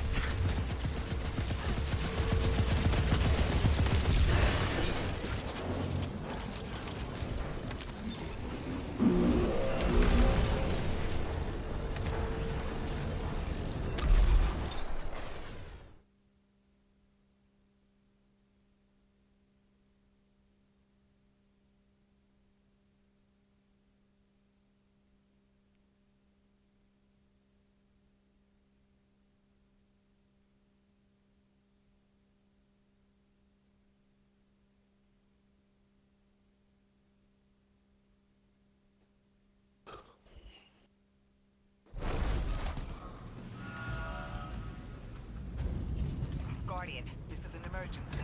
The Ionian's energy reactor is on the verge of going supercritical. You need to shut it down, now. Didn't y'all just fix this thing? Since the Guardian just effects quarantine down, they're figuring out a way to get to the 9 without it. If this reactor melts down, if the charcoal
Mission.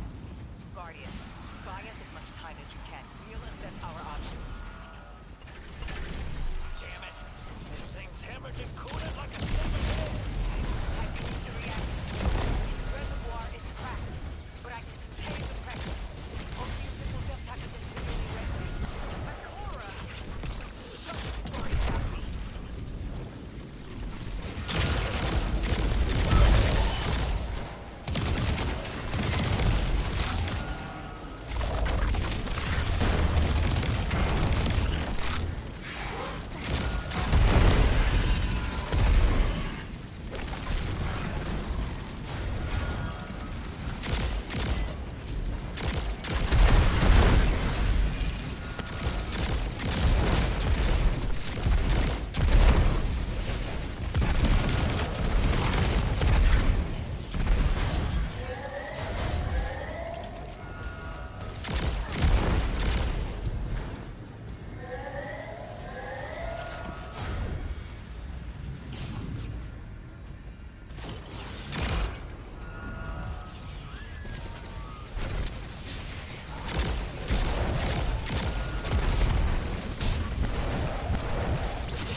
Unstable yet, but we're making headway.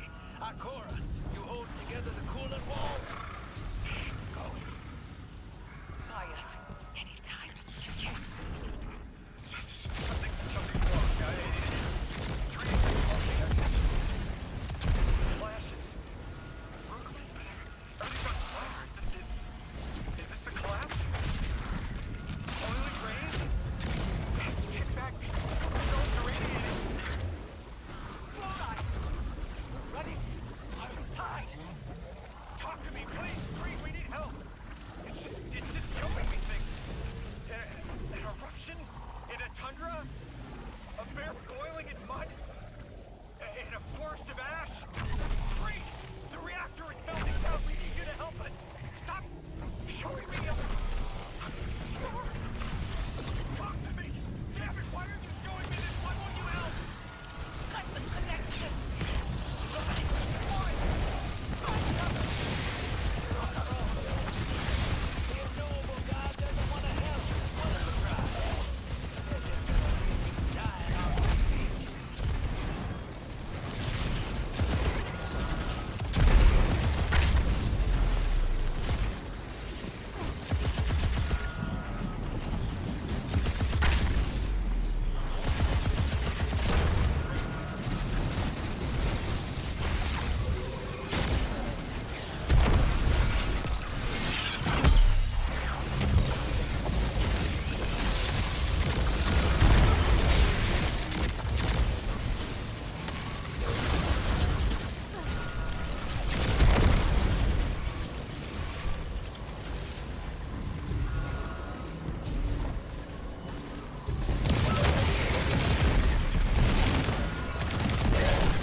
was the collapse.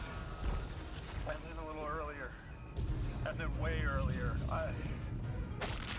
3 won't budge. Oh no. It just... Omniscient disasters. Wait a minute. Something more reliable than a god. Guardian. My faith lies with you. If David will save us, then we'll just have to save ourselves. Oh, hell yeah, sister. Now you get it.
casually rearrange the life of the Guardian, but won't send them to hell. I will babysit, but I will not play it passively. I will hold the reactor together in my bare hands. I will move time and space to hold them accountable. And I will enact my future on my own terms. If the Nine want Ikora race so badly, then here I am!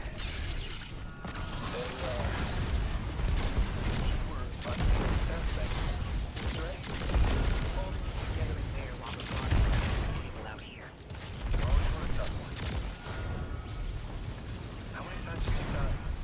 As many as it took to finish the job. You got everything you need. Split that Hydra from the reactor. Then, let's finish the job.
ultimate solution, but Alrighty, I need to go help G. He sent me a message needing some help.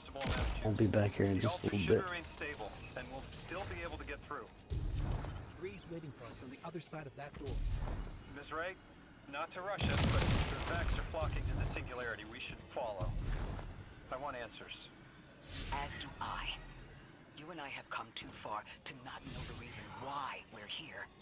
And we're only beginning to understand what...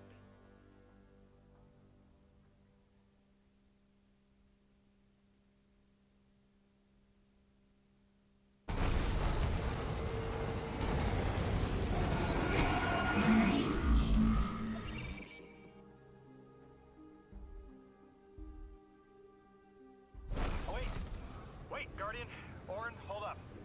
I feel like the L-Train during rush hour all over. Queuing up in here. The 9 need us. The vote. Of course they want to do it now. I remember my own transfer. There wasn't much fanfare. It was miscreated. They seemed eager to move on.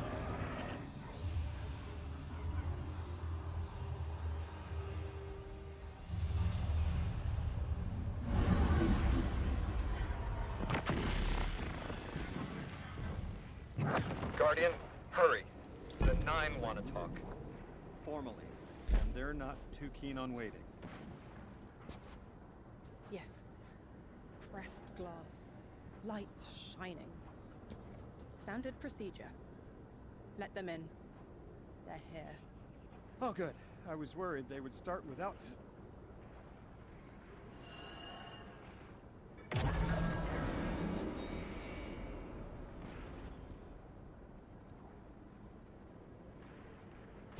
Nice of you to answer. Quitter, your vessel is required. You may borrow.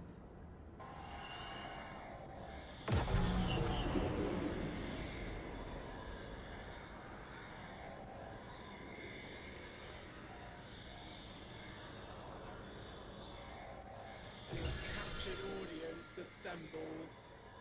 Invitation to notarize transfer. Tonight the weapon answered. Speak what they have spoken. Quiet your clods and gases. We all have else things to be. But only one right now. Behold the vessel.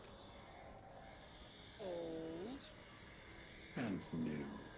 This quitter is an outcast, but still connected and useful.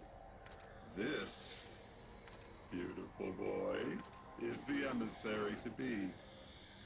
Paperwork permitting. And you, Guardian, you are the weapon we chose by right and trial. The weapon guides the transfer on the edge of its paracausality to shroud this chained sequence, to fell Vex and parry prediction. Be ours. Kneel! Kneel. And let your knobby quarks press the hadrons. Do all present here ratify this contract? Aye or nay? Denial. Predictable. My vote is aye. Obviously. Emissary appointment, declination. Weaponized flesh tool, affirmation. As you sustain us, you will sustain us. For Yay. Unsheath the weapon. But reactionary choices.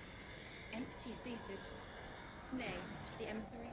Stupid to ignore threat, arm ourselves. We never move without intermediaries. Eye to all. Complete, abject, insulted refusal. Ridiculous! 6! We are at war! One casts our vote in the affirmative. this council sees the weapon loosed, but stands unmoved to ratify an emissary. 8 votes cast. 1 remains. It is required. Weapon, you are charged with seeking the final vote. 3. Our vacant gives you what you need.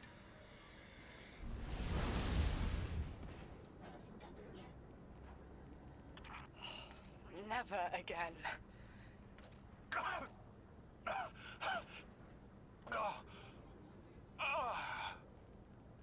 I am gonna throw up. Seek 3 at the altar. All paths converge, Guardian weapon.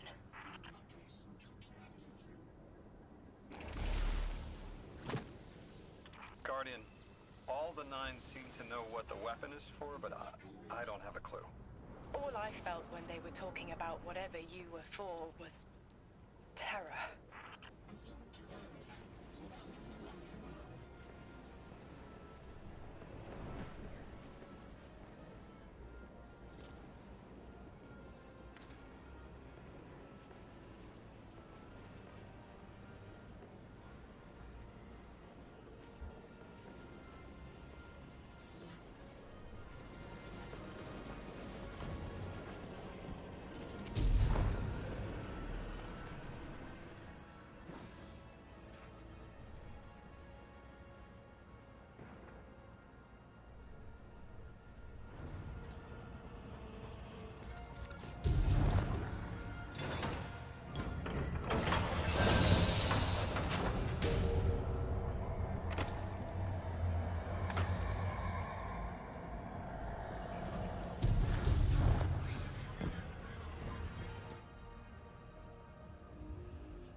Guardian, someone's on the line.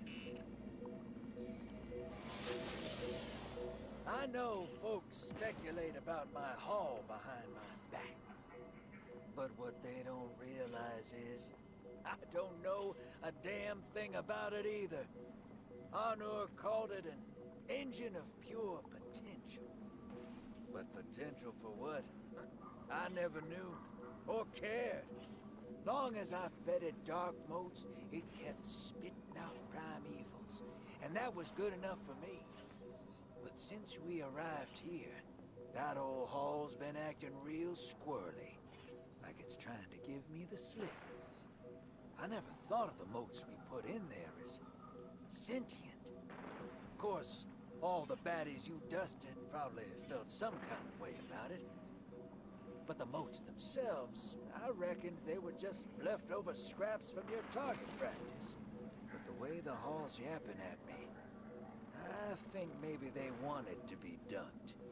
And now, they want out.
Lodi, before we get further, a woman you knew. What was her name? Are you sure you need to know that? Ikora? I want to know who I'm fighting for. You're fighting for the most fearless person I know. And when we get to that god, you're going to ask him why they killed Dr. Nella Davis.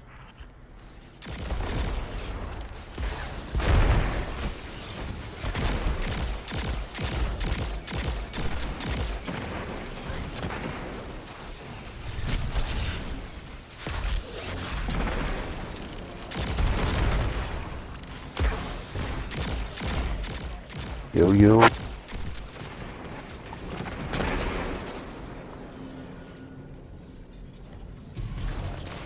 Yeah, I just told G he was basically on the same part you were on.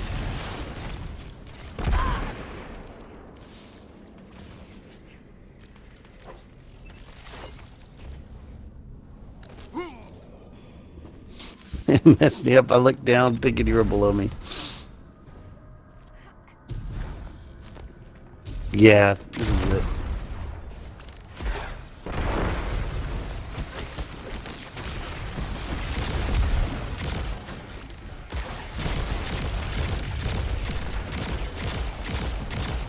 I don't know why you didn't do this on Mythic. Just kidding.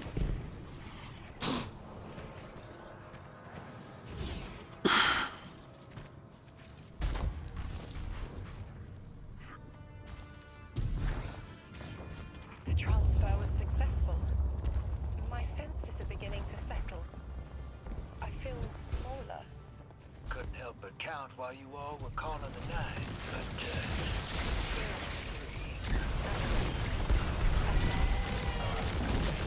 I know why. Tell me something. And find us clarity. The Vex in the Singularity. Maya's goal has always been to return to the Golden Age. But a black hole won't get her there. But maybe a member of the Nine could. She came to make a deal with Free. Trade the current age with the Golden Age? A trade like that wouldn't be possible. The Nine can bring anything forward in time, but nothing ever goes backward. Three would have told her as much. Maya's echo means no isn't an answer. This sounds like it is about overview. It's a matter of physical impossibility. When Maya spoke to us in the gorge, she said she did what she came here to do. But we're not back in the Golden Age. What did she try to do? The echo can compel, but it cannot force the impossible. We can't worry about this now, Guardian. We need the Archon out of the way. Then we'll deal with Maya.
It's clear.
Is anyone else freezing?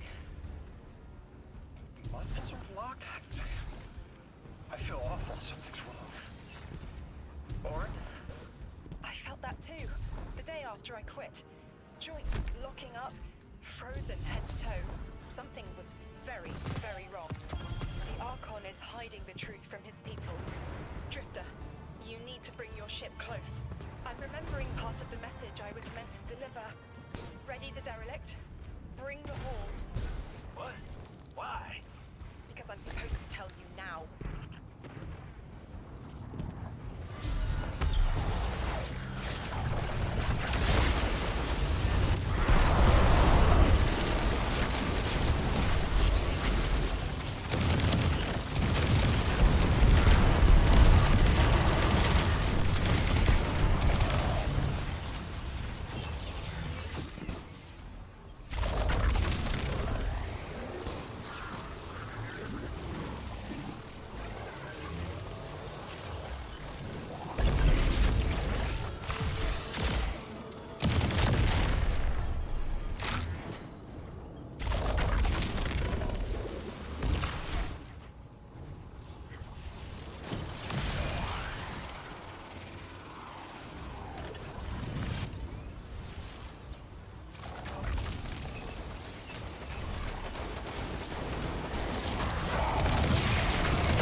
answers are unreachable. Exiles, take down the deathless ship. Taking heavy fire!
reptiles just ran outside.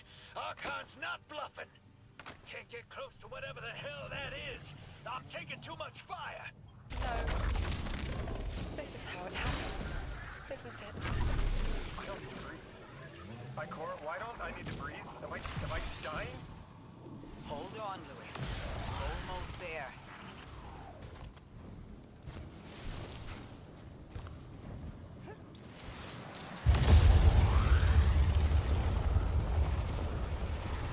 My chisel is sharp. The message is clear. I understand what was forgotten. 3 is dead. The 9 that invited us here is dead? I'm so sorry. It was like a block in my mind. The 9 wouldn't let me remember until now. They brought us here to tell us something. They rearranged our entire lives. For what? There has to be a reason. What type of message are we supposed to hear from the dead? The end of endings has been revealed. See how the blood of the giver feeds the singularity. They're using 3's body to widen the black hole. They made the singularity. We need to hurry before we're overtaken. Train the giver. Devour its flesh beyond flesh, my exiles. Coast the infinite. And you, deathless, I will cut you down long before the singularity grows large enough to swallow you. The Archon is the only thing between us and the answers we deserve. Bury him, Guardian. The grand design speaks of the end. All faces as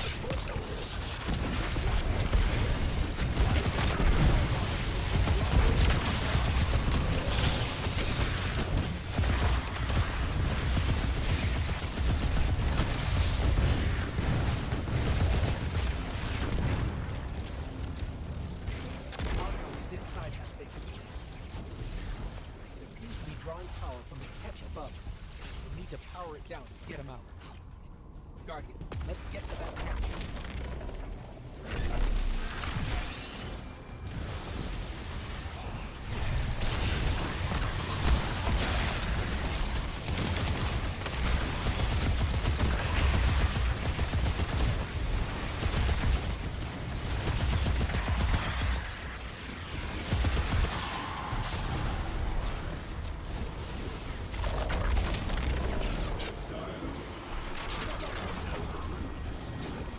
The grand design promises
just had the craziest idea I've ever had in my life.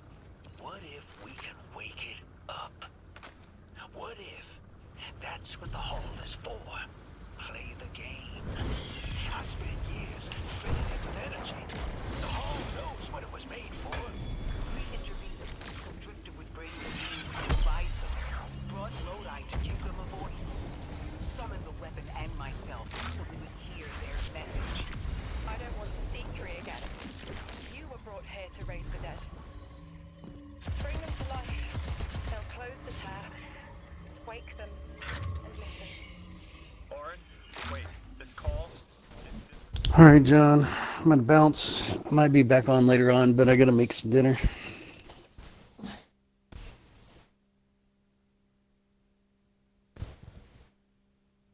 Yeah. You're welcome. Yeah, my wife said she's gonna beat me if I don't cook something, so better hurry up.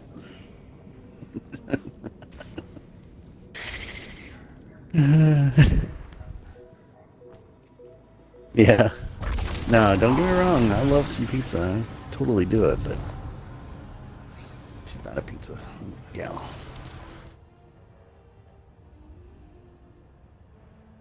I gotta cook lobster and steaks and get all these fancy desserts and stuff ready, so.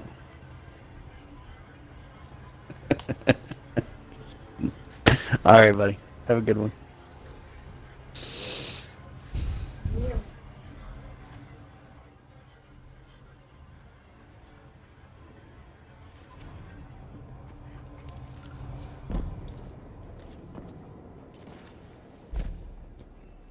We're asked to do something we're told is impossible, on threat of universal extinction. All three of our lives altered by the Nine to bring us here, to receive the message. Guardian, Weapon, Ambassador Lodi, and me. Vanguard Commander, apparently.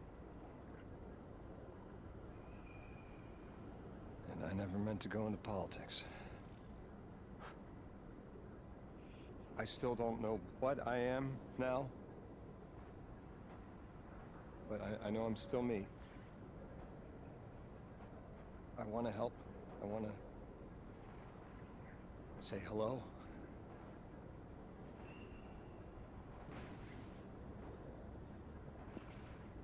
The heavens aren't raining fire yet.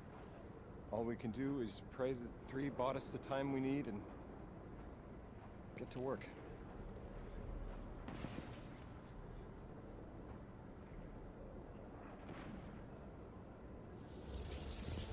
It's back. The Hall is back, like it never left. Take a good hard look. 9 touched. They won't let me go. We eat our hearts out trying to help, but things always get worse. That's fate. Long life just means you get a good view of the carnage. We're not out of the game yet. Yeah. We're in it. As pawns. I'll go after him. We will figure this out. Yes, ma'am. You both know my situation.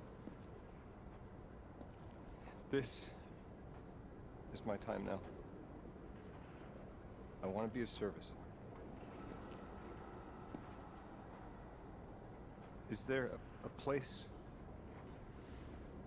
on Earth for me? What kind of colleague would I be to leave an agent behind?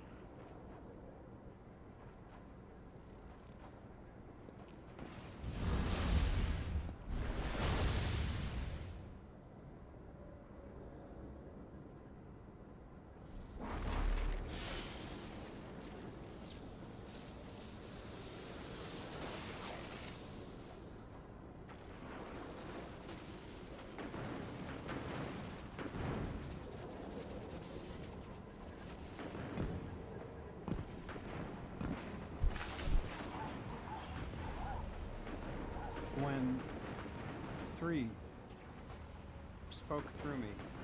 I think I saw time the way they do. Flat. Like I was high up and could see my life all at once.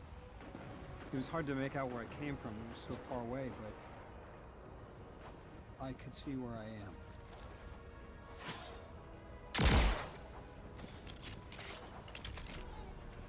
I figured. Three knew I was the best agent to poach. Like I say, I'm ready to start with something. From that vantage, way up high, I saw that don't go back. Someday that'll be okay. Because I need it here. I can be the emissary humanity needs. Create a bridge between us and the extra-dimensional suits. Bind the nine. That'll be dangerous. Sounds fun.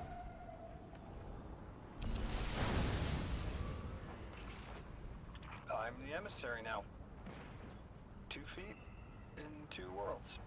Bourne said first thing she did was make a new look for the role. I think she was onto something. Everyone in the future just has the worst sense of style. I'm sorry. I can't hold it in anymore. You are wonderful people, but you all look ridiculous. Anyway, if you're looking for next steps, Weapon, I've got intel on something that might interest you. The Nine found something from the old office. Thought you might be interested.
Armor set bonuses are a new way to enhance our builds, giving us extra effects by wearing matching armor. If you wear 2 pieces of a matching set, you'll unlock the top ability, 4 matching pieces will give you both abilities, or you can mix 2 pieces together to unlock some creative interactions. There are 8 armor sets currently in the game, so I'm going to break all of them down to see which are the best. I'm Marshix, and I need you to like the video right now. Do it.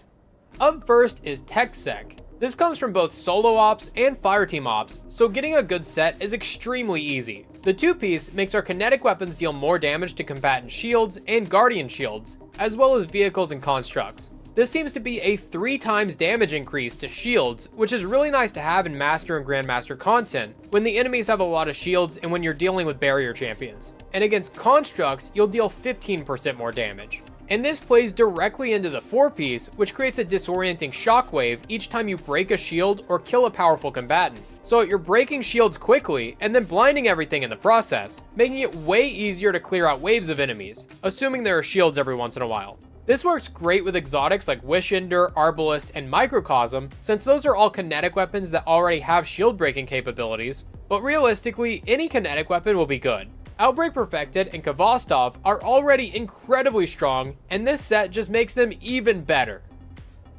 The next set you'll encounter is the Aeon Renewal set. This comes from Kepler and gives you a buff called Force Converter whenever you get kills with rocket launchers, grenade launchers, the rocket-assisted pulse rifle, rocket-assisted sidearms, and anything else that's classified as a rocket. While you have this buff, you will gain Speed Booster to run faster. Then with the 4-piece, once per activation of Force Converter, sprinting at critical health, being suspended, or being slowed will also give you Speed Booster, making it a little bit easier to get out of a sticky situation. This is probably the worst set in the game because there are already so many ways to become amplified to get Speed Booster anyway, and as you'll see in a few minutes, some of these sets become really strong and you have to give up those options if you want to use this. So if you already have this set, cool, but I definitely do not recommend using it unless you really need to run just a little bit faster. Kepler also has a secret second armor set called Aeon Adapter. This is unlocked after beating the Mythic campaign for Edge of Fate, and it's a better version of the previous set. This time, rocket and grenade launcher kills will give you a buff called Force Absorption, making you take 20% less AoE damage. And the 4-piece will create a disorienting burst whenever you get punched while you have the buff. This is definitely better, giving you a good bit of extra survivability just by using an explosive weapon. And a cool thing that you can pair with this is Hazardous Propulsion. For some reason the buff doesn't have a name on the left side of the screen, but as you can see, the rockets from Hazardous will also activate the buff, so even if you don't have ammo, you can still activate the set bonus. This set can also be focused at the Kepler vendor to make it more likely to drop, and there's actually a brand new loot cave that you can farm to get this armor. As you load into Kepler on Mythic difficulty, you can jump down and go through this teleporter as a ball. Follow the path until you get to this part where there are a bunch of enemies fighting each other, then just keep killing them over and over. Since they're all orange bars, they will drop engrams at a higher rate, giving you an item every few minutes. And this can include both Aeon armor sets, as well as all the Kepler weapons. At 350 power, you can get this upgrade to make everything drop at tier 4, and at 450 power, everything will drop at tier 5. So go ahead and take advantage of this if you want this set, because who knows how long this will stick around. Now, while the set is strong, it's definitely not the Kepler also has a secret second armor set called Aeon Adapter. This is unlocked after beating the Mythic campaign for Edge of Fate, and it's a better version of the previous set. This time, rocket and grenade launcher kills will give you a buff called Force Absorption, making you take 20% less AoE. The Bushido armor set comes from Pinnacle Ops, and it has an incredible 2-piece set, healing us each time we reload and then get a kill, or swap weapons and then get a kill. So it's kind of like healing us each time we reload and then get a kill, or swap weapons and then get a kill. So it's kind of like giving all of our weapons heal clip, and that's just the 2-piece. It's not quite as strong as heal clip, only healing you for about 30 HP, but since it works with all weapons and requires almost no setup to proc it, you'll be getting a lot of free healing. And this pairs nicely with another set that we'll go over in a minute. But before that, we still have to go over the 4-piece set. This will make you take less damage just by getting bow, shotgun, or sword kills, and dealing damage will extend this effect. This gives resist times 1, which is about a 10% damage resist, that you can have active most of the time depending on your loadout. So in 1-2 punch builds, this will keep you alive while you're up close, or if you're DPSing a boss with swords, you can get a kill right before damage and maintain the buff throughout the phase. Or if you want to keep some distance, you can use a bow to get the resistance. And since you have to reload after every arrow anyway, you'll be healing a lot thanks to the 2-piece. And like I said a minute ago, this 2-piece is really good when paired with the Lustrous armor set. This comes from the Solstice event, which is only available for another week and a half. This 2-piece will give your solar weapons increased reload speed, handling, and flinch resist each time you receive any sort of healing. This can come from any source, including the healing given by the Bushido set, meaning every time you reload and get a kill, you'll refresh this buff, allowing you to reload faster and get another kill. Yes, it's kinda situational since you'll have to be running a solar weapon, but the extra stats feel really good and you should have them up constantly. Or if you don't want to mix the sets, you can run the 4-piece, healing you each time you get 3 rapid solar kills. This will heal for about 35 HP, so nothing insane, but that definitely adds up over the course of a mission, and it also means you'll be giving yourself the 2-piece buff as long as you can keep getting 3 rapid kills. Definitely one of the better sets, and I highly recommend farming for it if you haven't already. This event is basically raining tier 5 armor and solo ops, so even if you don't plan on using the set, you should definitely farm these just for the guaranteed high stats.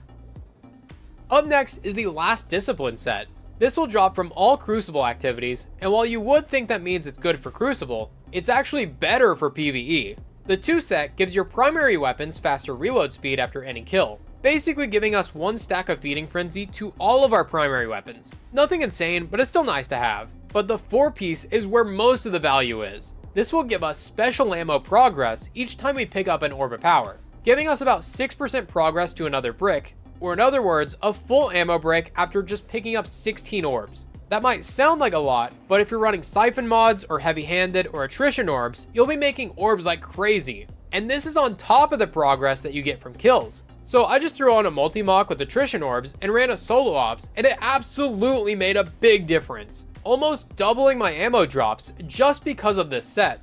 Now, do you need this much special ammo? Probably not, but once we get into ultimate tier content next month, we might need as much help as we can get. If only this gave heavy ammo too. There is another PvP set, and once again, it's incredibly strong in PvE. The 2-fold crown set comes from Trials of Osiris, and its 2-piece will heal you each time you pick up an ammo brick. And unlike the other sets that heal, this is a very noticeable chunk of health, giving us 70 HP with every brick, and there's no cooldown on it. So if there are 2 bricks on top of each other, bam, 140 health. This is basically the same as pre-nerf recuperation, except this is with ammo drops, something you're trying to pick up anyway. So this is basically free healing, and you don't have to do anything different. Now, the 4-piece on the other hand is kinda trash. Final blows with primary weapons will grant you briefly increased radar resolution. This lasts for 5 seconds, and while it is nice in Crucible, most PvE activities don't even give you a radar, so it's completely useless a lot of the time. So I highly recommend using the 2-piece, but don't even bother with the full set. Run this alongside Bushido for double healing effects, the Solstice set if you plan on using solar weapons, Tech Sec if you want to break shields faster without break, or this next set, which will also give you a bonus for picking up ammo bricks. But first, if you are enjoying the video, be sure to subscribe. I think that's only the 2nd time in 5 years that I've actually asked for subscribers. The Collective Psyche set comes from DP, the Raid. This set is only available at tier 4 and under, which kinda sucks, but the set bonus is really strong, so you may consider still using it. The 2-piece will give you stacks of accretion each time you pick up an ammo brick. Special ammo gives you 1 stack, and heavy ammo gives you 3 stacks. Each stack will increase the speed at which you swap weapons, and this will last until you die. And while it isn't a huge difference, it is noticeable and definitely worth running in Envious Arsenal and bait and switch rotations, potentially allowing you to shoot an extra rocket or 2 during a damage phase. But don't forget, that's just the 2-piece. The 4-piece is even better. This will make all your strand debuffs last longer, and all your solar buffs last longer. So it's basically Ember of Solace and Thread of Continuity combined into one. So as you can see, Radiant by itself lasts for 8 seconds. Then with this armor set, it lasts for 12 seconds, a 50% increase. And this will stack with Ember of Solace, bringing it up to 13 seconds. For reference, Ember of Solace without the armor set is 12 seconds, so it does have diminishing returns if you try and stack them. And the strand side works the exact same way, a 50% increase that stacks with Thread of Continuity, but with heavily diminished returns. I don't think it's worth doubling up on it. You can use this in place of those fragments, freeing up an extra slot to run something else. And what a lot of people don't realize is that this gives you both of those fragments on any subclass. So solar builds that run strand weapons get a lot of value, strand builds running Fever and Chill in the artifact also get a lot of value, and prismatic builds get the most value out of it since your strand melees apply debuffs. Then with Facet of Dawn you become radiant at the same time, and with Facet of Bravery your weapons will also gain Unraveling rounds to apply more strand debuffs. And because prismatic doesn't have anything resembling these fragments, this armor set is the only way to extend those buffs. So you can squeeze a ton of value out of it if you really build into it, making this probably the best set in the game even though there's no tier 5 at the moment. Now that you have these awesome set bonuses, you'll definitely want to check out these 12 glorious combos in Destiny 2. Thanks for watching, I'm Marshix, and I'll see you next time. Back to the salt mines.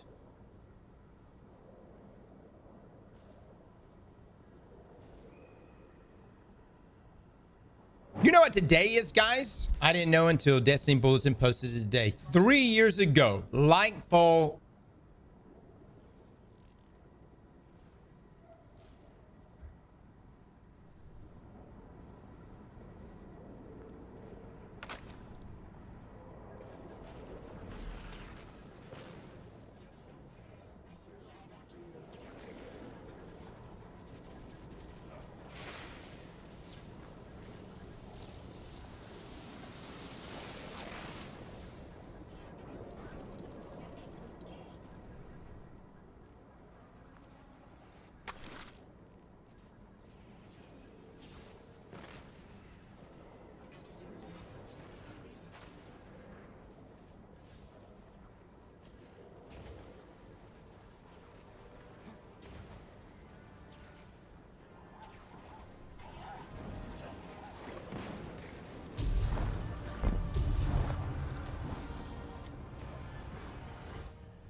Hey y'all, so I've heard some folks talking about how they hate the power grind because A, it sucks, and B, you can't get tier 5 drops until you hit 450 power level. Well, they're half right. The grind does suck, but there are ways of getting tier 5 drops before hitting the maximum cap of 450 power. Not a ton, but you should still know about them, so today, why don't we go over every known way to get tier 5 loot drops in D2. Again, take note that while you don't have to be 450 power, you still need to be at least 400 power for many of these methods to work. I have a guide on how exactly the power grind works, which I'll link down in the pinned comment if you need it. It is a slog, but yeah, if you can hit 400, you finally start getting access to tier 5s, which I gotta tell you are pretty great. Anyway, we'll start off by covering every method that is guaranteed to give you a tier 5 drop, and then we'll cover what you can do for a chance at a tier 5 drop. All right, for our guaranteed tier 5 loot drops, here is method number 1, the weekly Kepler missions on mythic difficulty. In order to get access to these, you have to beat the Edge of Fate campaign and unlock world tier mythic difficulty on Kepler. When you've done that, fly into Kepler, head on over to the Altar of Relativity, and make sure you have the Kepler gear tier upgrade +1 unlocked. That'll make it so that you permanently increase the gear tier for all Kepler gear rewards by 1. If you have that upgrade combined with a power level of at least 400, then when you do the weekly Kepler missions on mythic difficulty, you will get 2 guaranteed tier 5 drops, 1 for completing each mission. For more guaranteed tier 5 loot drops, here is method number 2, going flawless in trials. Not going to the lighthouse, remember those are 2 different things now.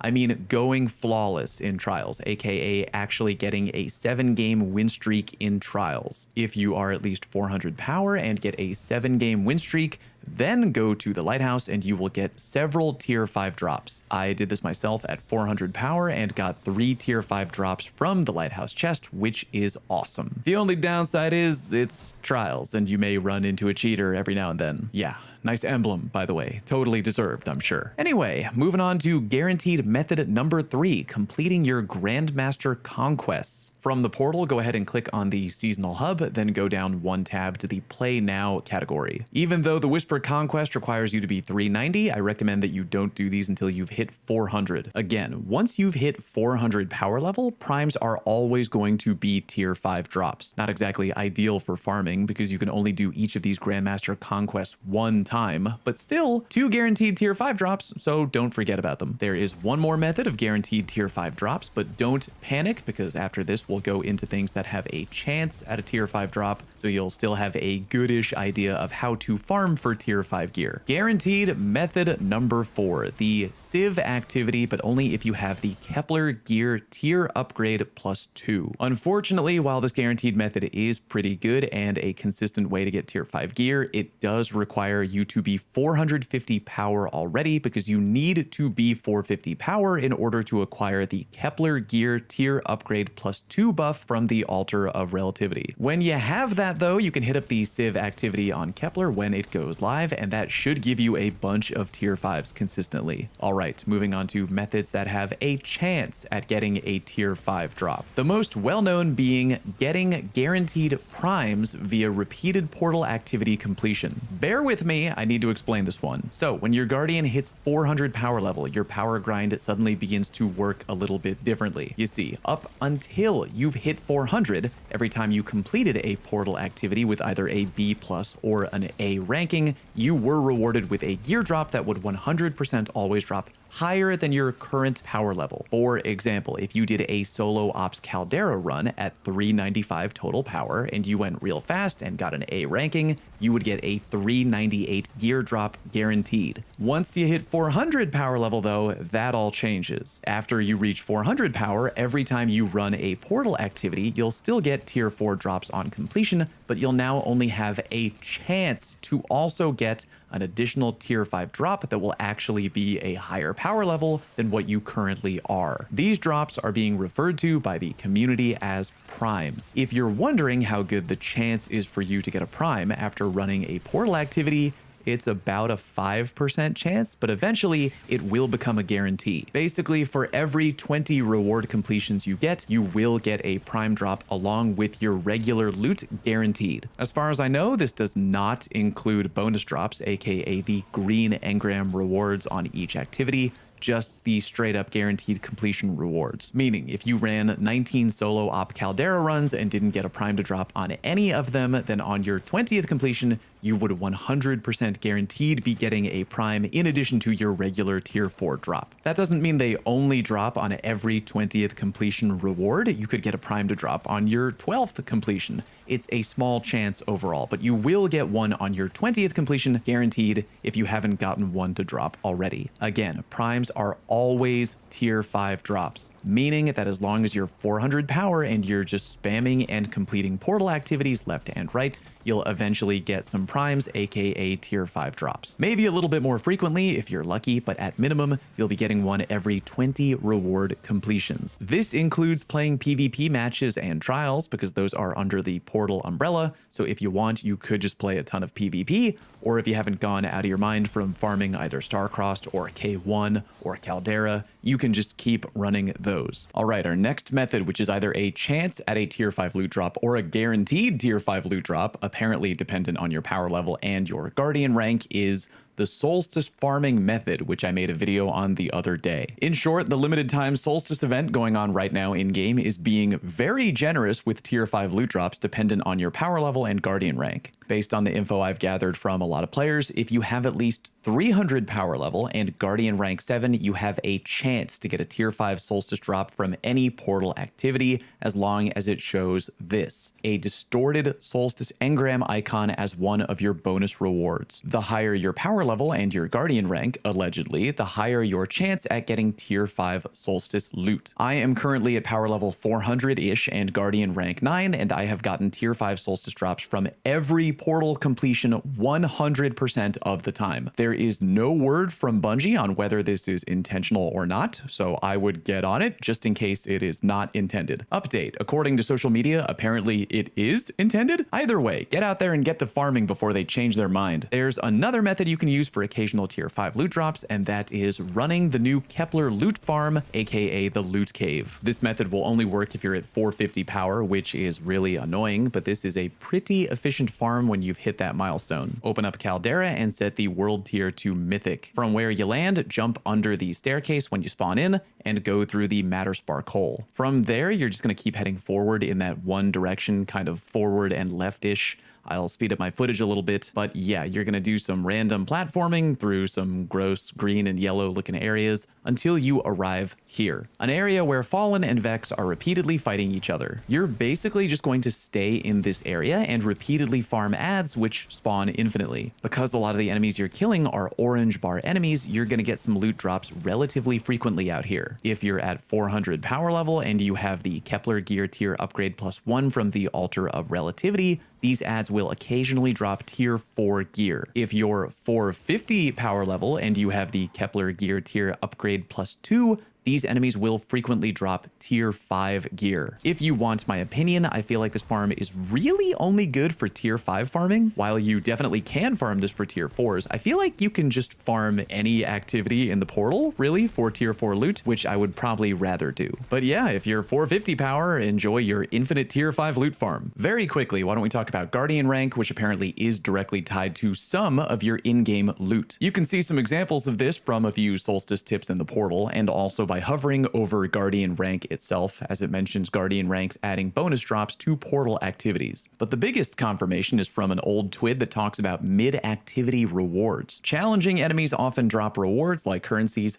and sometimes engrams. The quality of the reward is determined by seasonal power and Guardian rank progress. TLDR, occasional loot drops that you get in-game randomly from killing enemies like the previously mentioned new loot cave is confirmed tied to your Guardian rank, so do not ignore it and level it up when you can. That's it for right now. If anything changes and we get additional methods of acquiring guaranteed tier 5 loot, or if any new farms arise, I'll be sure to let you know, probably down in the pinned comment. Thank you very much for watching. I'll see you next time.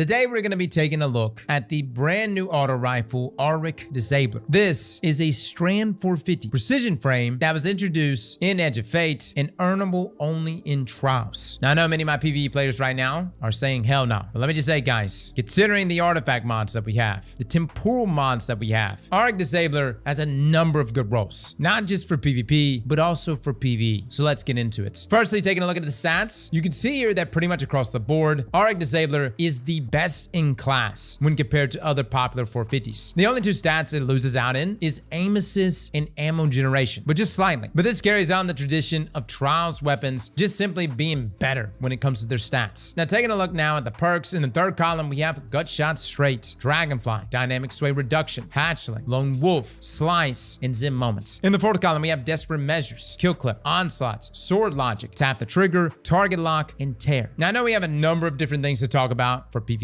but I want to discuss PvE first. Keep in mind this is a tiered weapon, so it can go all the way up to tier 5, and yes, the tier 5 is sexy. But let's talk that potency inside of PvE. In that third column, we gotta bring up Dragonfly. An old perk, but a perk that received a buff in Edge of Fate. Matter of fact, it received a buff alongside Chain Reaction and Firefly. Essentially, Dragonfly no longer uses weapon archetype scaling against combatants, but instead uses a unified damage scaler that is more normalized between different weapon types. Now, what this essentially means is that across the board, weapons with these perks just feel better because they do more damage. We can see here on a group of majors that the explosion damage deals 328 damage to an enemy when at 56 weapon stats. Now, this does scale with the weapon stats. As you can see here above 100, that goes up to 347. A solid perk, and when enhanced, this passively provides us +5 reload speed. Now, we have Hatchling present here as well for more strand synergy. This will spawn a threadling at a target's location by either getting a precision kill or 3 kills within 3 seconds. And this also has the added benefit of +5 handling when enhanced. Now, it's an okay perk. I will say it is weaker though, like compared to things like Bolt Shot, Destabilizing Rounds, Incandescent. I know a lot of people don't think Hatchling as the equivalent to those perks, but it is the strand synergistic perk that falls within that threshold. Now, you can buff the damage of these threadlings with Thread of Evolution. I happen to be running a pure strand build, which is really nice. And this provides us 33% more damage from our threadlings. And it also causes them to move 30% faster, as well as travel further. Now, at 72 weapon stats, you can see that our threadlings deal 364 damage. But just like Dragonfly damage, when you crank up your weapon stats, that increases your threadling damage when created by Auric Disabler, going up to 378 here, with Thread of Evolution increasing that further to 503. I really like that the weapon stat itself plays into this. Now, sticking with our strand synergy here, we also have Slice. This makes it so that whenever you use your class ability, this grants you Slice for 9 seconds, where damaging non-separate combatants will cause them.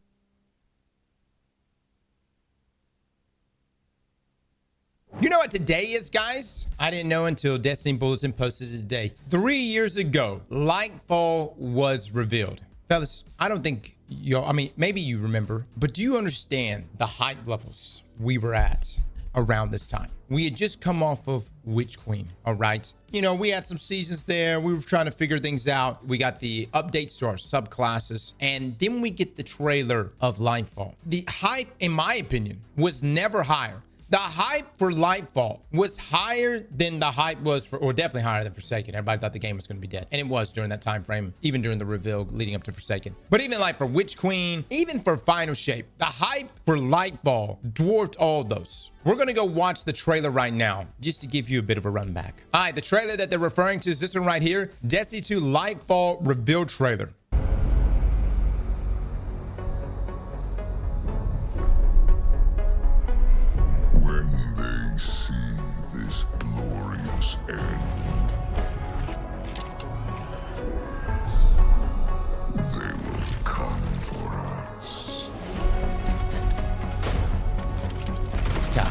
God dog it, man. Savor the faithless struggle to its last drop.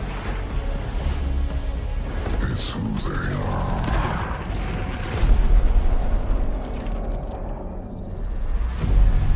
Let them come and see.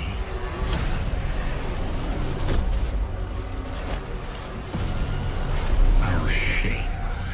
Oh man, Tormentors were new there. What they do then.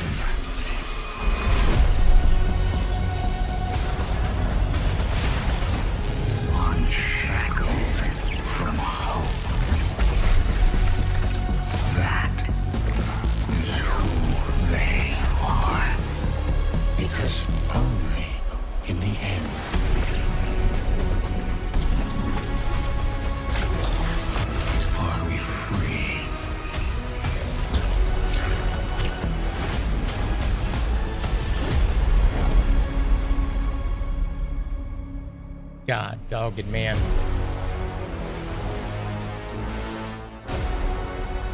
Look, dude, the delivery was so good there. You got to understand the mindset that we were in at this time. We just come off of Witch Queen. Witch Queen banged. There was also so much lore stuff getting set up there. Callus wasn't a simp yet. Like, a lot of us were just super excited to hear his voice. We were so hyped that he was going to be in this expansion. We have new subclass, which looked fantastic. We didn't know what it was going to be. We're in like this huge city area that we know that we're going to be going to, that being Neomuna. The Cloud Striders too. I got to say, guys, the first time we saw Cloud Striders, what went through my mind was, dude, that is way cooler than a Guardian. Like, the hell with being a Guardian. Let me be a Cloud Strider. I was also like excited because we were going to be in this, like this world looked huge. I was like, man, there's obviously going to be people living here, right? There's going to be, so we're going to be interacting with NPCs, maybe out in the world. Yes, we were going to be fighting Cabal again. It had like that 80s style. But again, what Lightfall was bringing to the table was it was our Infinity War. That's what it was supposed to be. It was going to be our Infinity War, and it was going to be the thing that set things up. It's going to be the first half of this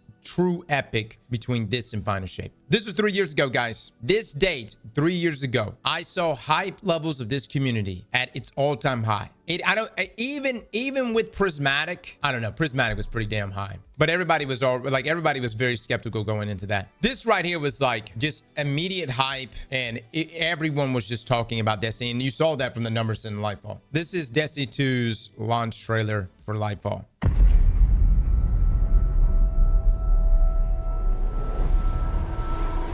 Look at this, man. What is that? The Witness.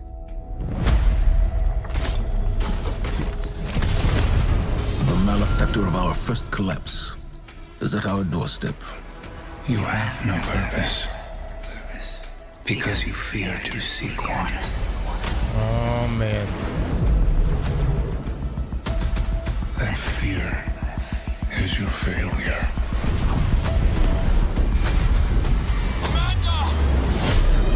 Vanguard to all units. Keep the enemy away from the Traveler at all cost.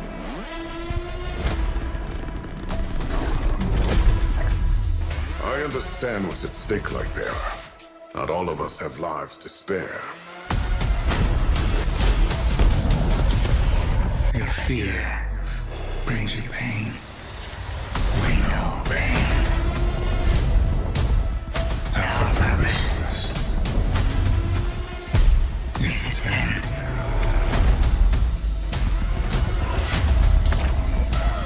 The battle begins here, now.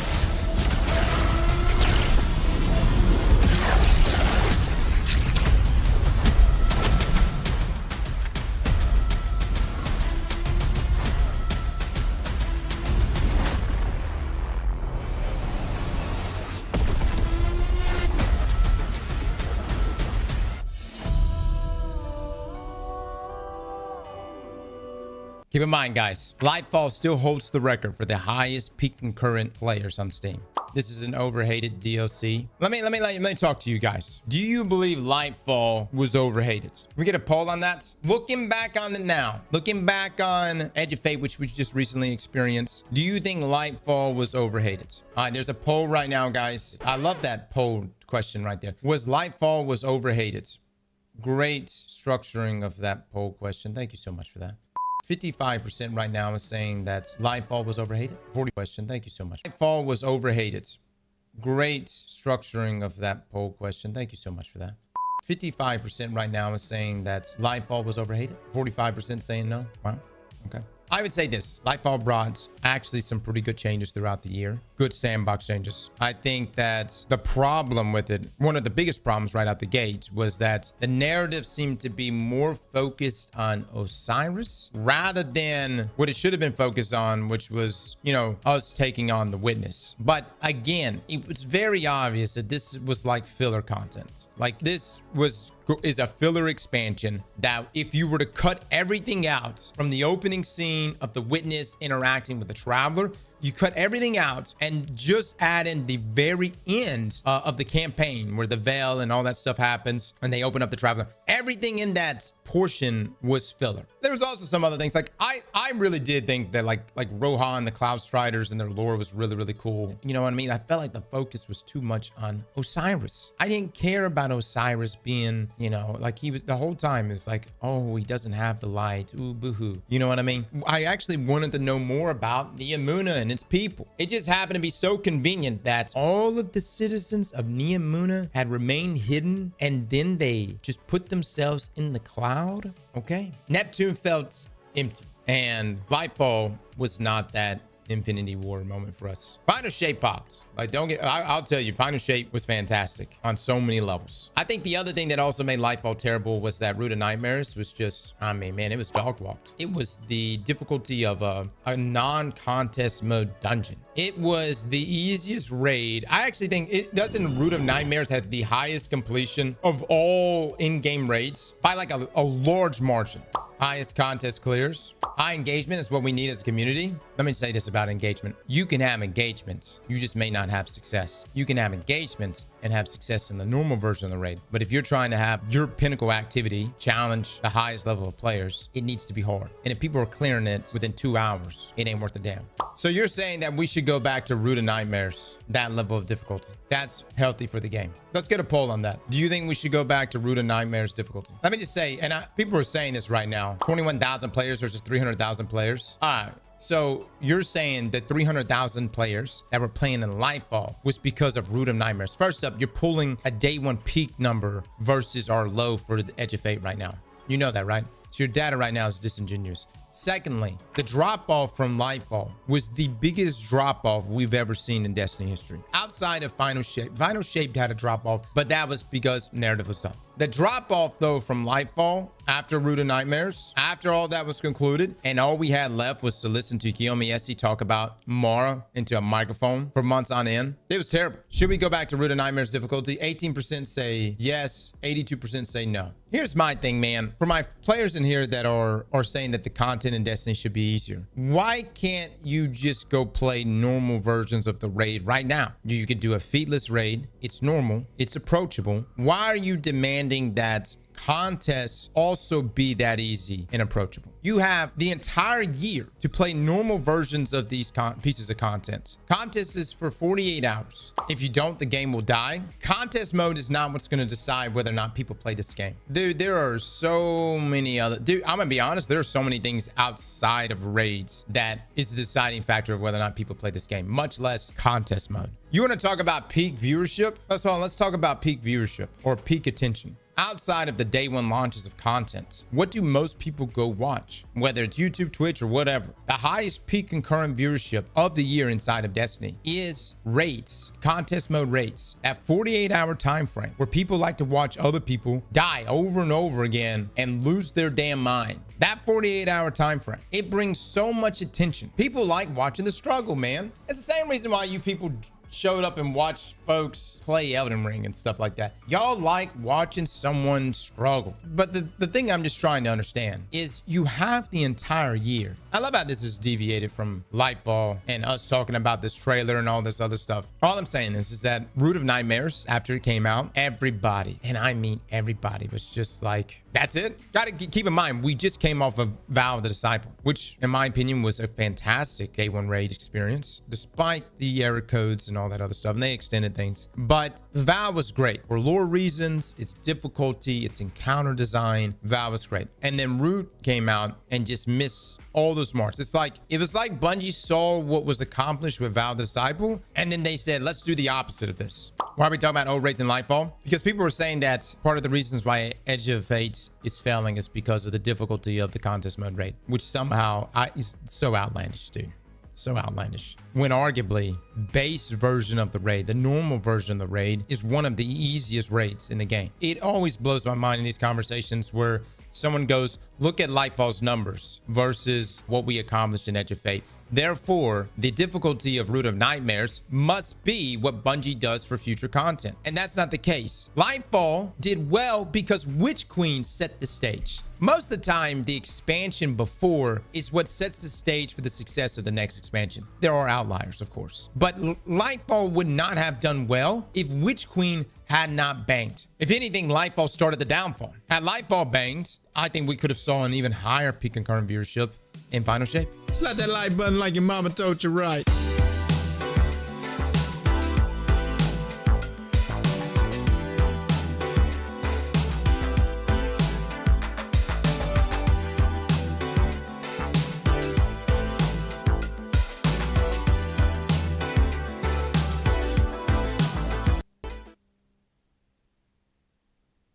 Destiny 2. Oh God, what a controversial game. What a controversial game. Why? Just like everybody else that never played this game before, I never gave it an honest shot to form my own opinions. Instead of just asked other biased individuals on why the game sucks and what's going on with it. And the main reason that I can get from these individuals is, oh, the devs just don't care. Oh, the devs suck. Well, I'm thinking, almost all devs suck, brother. It's 2024. So I shelved the game for a couple of years and almost came close, and I was deciding between... That's an extremely controversial take, considering the layoffs like for the past year and a half. ...in Warframe and Destiny, and ultimately chose Warframe. I've been streaming on Twitch the last couple of months, and my viewers have been just bombarding me and damn near flaming me to try this game, and I caved in, and I finally tried it.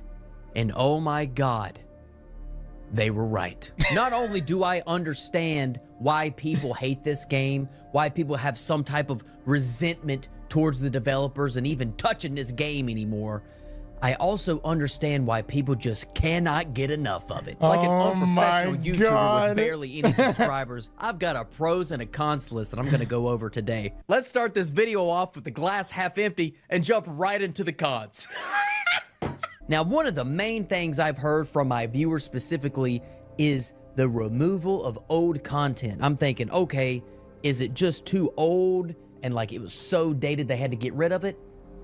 They got rid of DLCs that they bought and didn't refund their money.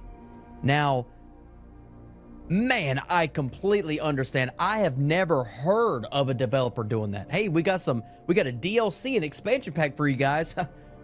All right, we're gonna actually get rid of this in a couple of years, right? Yeah, okay. Now, for lack of a better term, man, that is fucking... They couldn't remaster it. They couldn't revamp it. They couldn't do anything. Dude, I know people that don't even play Destiny that heard about sunsetting. That was such an easy narrative to grab onto and be like, yo, that game is garbage. Because, I mean, let's be frank, dude, there's just no way to defend it. It's like, wait, you bought an expansion, you paid for DLC, and now it's gone? Yeah. Look, and here's the thing. It is part of Luke Smith's legacy, because Luke Smith was at the forefront there bringing us sunsetting. And like, remember how many posts we got on sunsetting? We would get like blog posts. We got that really, really long blog post that was like trying to like, you know, paint sunsetting in the most appealing way possible. It was just not good, man. It was just not good. And look, I understand like the technical difficulties that Bungie was stating in that article that Destiny was faced with. But I wish there could have been another solution. They had to absolutely eliminate it. And for what I've heard, their official statement was that they wanted to make room for newer content. I can see the vision and what they're saying and try not to make the game files too big and whatnot, because you don't need, you shouldn't have to buy a dedicated SSD for one game. I get it. However, I do not think eliminating it from the game completely and basically just flushing everybody's money down the toilet is even an option. This guy says, I've been playing since the original Destiny and have many hours in Destiny 2. My problem is not that I dislike the game. My problem is that I bought all the DLCs, took a break for a while, came back to find out those DLCs were removed.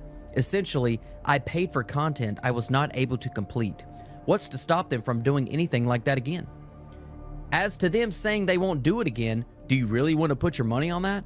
I've seen many devs go back on their word. Yep, this is something that's absolutely uncalled for, especially if they're going to charge 40, 50. I'm not saying that sunsetting can't happen again. It's just the ramifications were so bad. I don't see how any current Destiny 2 director would ever sign off on sunsetting ever. That was such a big blow up that that was when Luke Smith no longer was the Destiny 2 director. And Joe came in. Joe became the next Destiny 2 director. And I think sunsetting had a lot to do with that. $60 for a DLC, an expansion pack, whatever they got going on, and then they completely remove it from the game without letting you even know beforehand when you buy the DLC originally.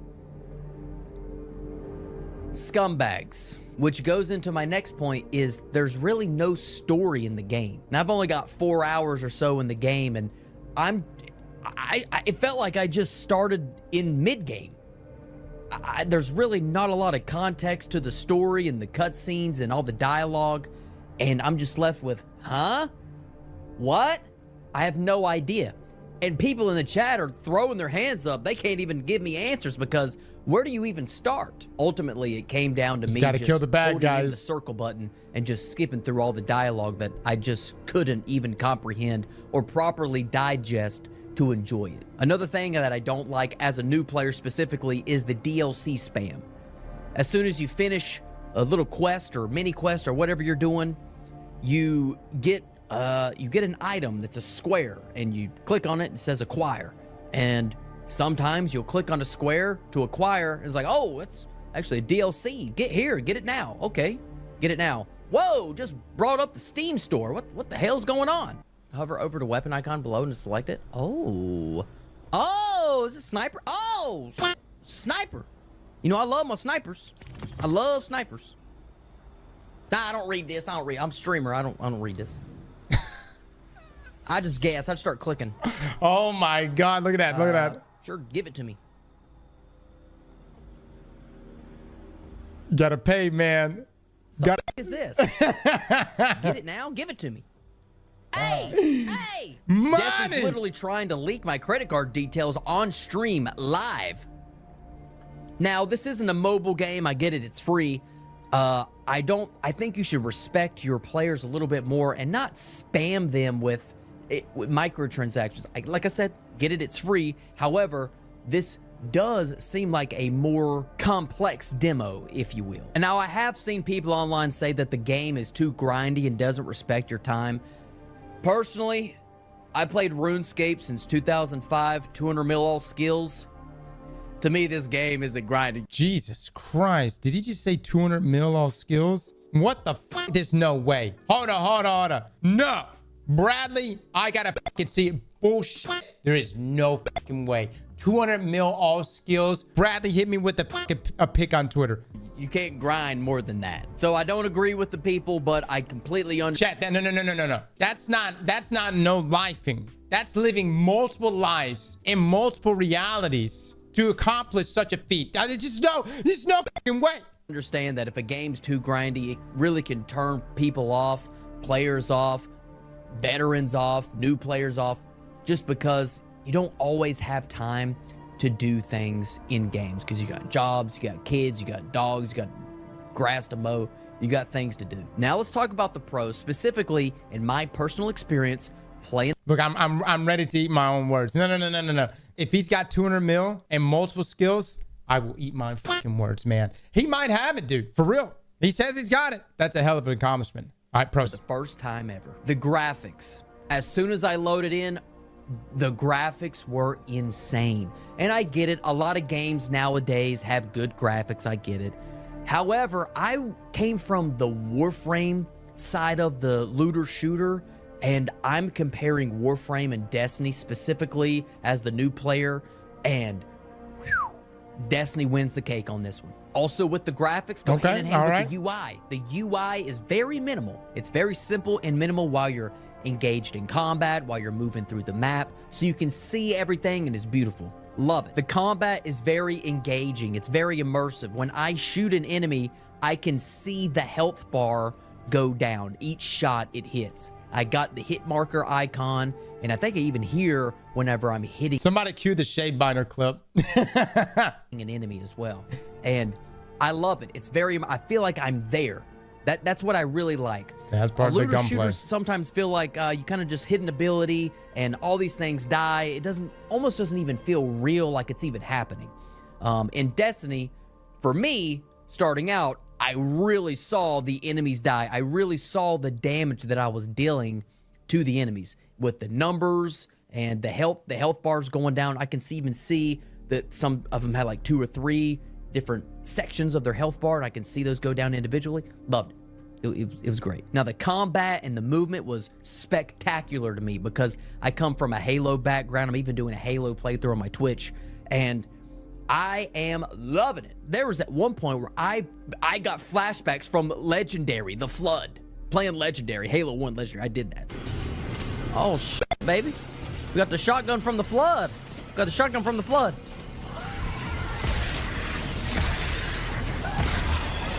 Now, the menus and sub-menus were a little hard to figure out at first. I'm gonna key you in, guys, on why we're watching this video right now. Is I really want to know a new player's perspective. I think this is extremely important, you know, to see what they experienced, what they liked, what they didn't like, and then make adjustments for it, right? Not necessarily to what he says, but to collect this information as a whole. To really use 100% of my brain to really understand where it was wanting me to go. Oh, you want me to go here? Okay, some planet called EZ or something. All right, I got to go there. Where do I go? Trying to figure it out. Chad had to help me.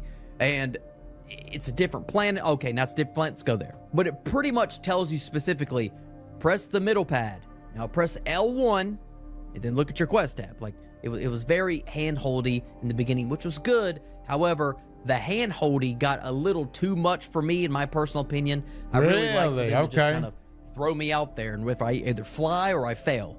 That's me personally. I like that play style, but it was a little too hand-holdy for me, and I may have lost my cool once or twice. Welcome home, Guardian. I'm gonna skip because they ain't saying nothing. Shut the fucking goddamn up. God damn it.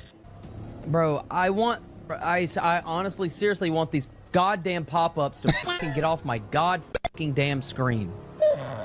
All right, press this. Okay. Go to your subclass. It is relentless, though. Hold on. That's a valid point. And one more thing I'll say about the gunplay. The gunplay was very smooth. With the sniper, it was smooth. The AR, it doesn't stop, man. The shotgun, smooth. And I'm going to say this, too. It doesn't stop even after you've been playing the game for thousands of hours. I get told I've unlocked a subclass at least 20 times a week. Rocket launcher, very smooth. I started as the Warlock, I think, and throwing the little grenade thing was what's cool. I liked it all. It's like throwing a black hole on the ground. They were just getting sucked in. Very cool stuff. Very immersive. It felt like I was there. I can see the damage being done. I like that. So my conclusion overall with this game is I see both sides. I understand the veterans of this game and people that have put it down, people that can't put it down, they're picking it back up. I get all of their frustrations. But in the same sentence, god damn, it's a good game. God damn, it's a good game. I'm having so much fun. I was so locked in, I don't think I blinked for like a good 45 minutes while playing the game. You're in it. And it's very, very engaging, and the gameplay's very good. That's also what's unfortunate for these veterans that hate the game now because of the direction that it took and what the developers have done to basically take their money, wipe their ass with it, and throw it in the commode for them. However, I do wish that I didn't listen to the opinions of other people without formulating one myself. And I think people adopt the opinions of others way too much without formulating their own. Yeah. And I am guilty of that with this game specifically. And that's across like all games too. Watching this video right now, hot damn it, fellas, we got to go play Dragon Age Veilguard. I have taken on the opinion of others, but maybe, just maybe, we need to just go play Veilguard and just give it a go. Maybe it's a lot better than what everybody's saying. And you know what? Right after we finish Dragon Age Veilguard, Mass Effect Andromeda. Everyone says Mass Effect Andromeda's ass and that shouldn't be our first Mass Effect experience. No, we're going straight to Andromeda and giving it a go. I wish I would have tried it a lot sooner. Having a Warframe background, getting into Destiny 2 is extremely easy. I almost feel uncomfortable giving this game an official rating as a new player with only 4 hours in, but I'll do it anyways. Without including all of the past things that the developers have done, I will just judge the gameplay itself. The game to me, gameplay-wise, is an 8.5 out of 10. I am enjoying it a lot. I hate that the story sucks. I hate that they removed a lot of the story and just expect you to jump into the game understanding what's going on. And I hate that I don't know how else they're going to ruin the game. So it's almost, to me, it feels like I don't want to love this game because I know it's like getting into a relationship with a cheater, man. You know she cheats, damn, but she's so hot. She loves so good. Right? But she might cheat on you again. But she says she's changed. Oh my gosh. She found Jesus. You gonna take that chance? God damn it, I already did. Do I recommend this game? Absolutely. It's a free game. It's like 130 gigs. If you're a new player and you like looter shooters, you love Halo, definitely check this game out. No matter what a veteran says, I completely understand their gripes and complaints. However, I don't think that should deter you from actually trying the game yourself. If you've made it this far, thank you so much for watching. Great video, man. Great video. You've gained something from watching this video. I did, for sure. All the way to the end. And if you want, please check out my Twitch. I stream almost every single day. And hell, if enough people want to see Destiny 2 on stream, I'll continue streaming it. All right. Thank you so much for watching. See you in the next one. Guys, drop some love on this guy's account over here. Some likes, please. If we can get some posts of this link, and y'all go show some love. I like this especially because, again, what I want to know is like, what's the new player experience? Because look, there's been times in the past where we've talked, you know, maybe we've even had conversations with Bungie, and they may ask a question about, you know, the guys. This is a problem. You understand what I'm experiencing right now? This is an issue. This is a problem. This is a moment when I should honestly step away from the game and say, I'm done. I am done. This is borderline addiction, which takes me to today's video I wanted us to watch. This is called Destiny 2 isn't a video game. It's an addiction. I'm addicted to Destiny. I'm addicted to Destiny 2 now. It's kind of my fault. It's kind of your fault. You're going to have that one game you always return to. And for me, that's Destiny. And it's becoming an unhealthy habit, which is why I want to not play Destiny tomorrow. But I'm playing it tonight because we're so close. Destiny 2 is a retirement home for millennial FPS gamers, and I guess I've been fully admitted. I keep trying to break out, and they drag me by the walker, and they pull me right back in. They pull me right back in, and I can't get away. Please send help. When I stopped playing Destiny, the first couple of weeks I started suffering from withdrawal. Like, I'm not joking. I was missing it. Like, if I missed a week, I'm gonna miss a whole week of leveling and stuff like that. And I was going through severe withdrawals. Darren actually does online gaming. He mostly plays, well, pretty much all the time plays this game called Destiny, which is epic. I thought he said he was going to come to bed with me, and he actually was just going, yeah, because he was too into playing the game. Oh, sorry, I'm yawning. Yeah, so like you're so into it and stuff. So what if we're addicted to Destiny? I was addicted to Destiny 1 for 3 years, and look at me. I come outside now to go to GameStop to buy silver because my mom won't let me use her credit card to buy it off of Steam. And you know, up until now, I was doing so well too. I hadn't touched the Dest in nearly 4 years. But then last week I decided, hey, I'll make a video about how addicting Destiny is, only to once again find myself addicted to Destiny.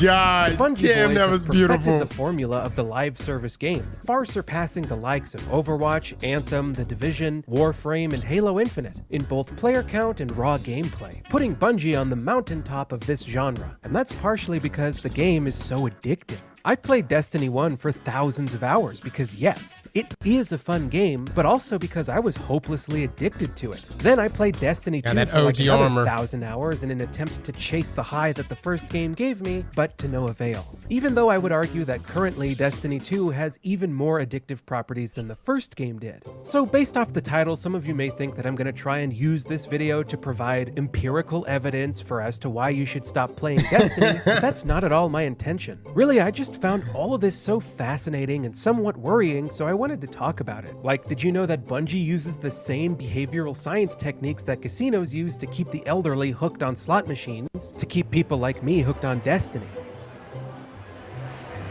There's nothing more alluring than the prospect of winning thousands of dollars with the simple press of a button. Now, Grandma's probably never going to win that big jackpot, but the idea of winning it is on the back of her mind with each and every spin, keeping her glued to that machine. Every once in a while, you'll get a decent spin that gives you some of your money back. Maybe you'll get a bonus round, which is essentially 10 free spins. You can win pretty big during a bonus round. But most of the time, a spin just leads to you losing most of your Patreon money.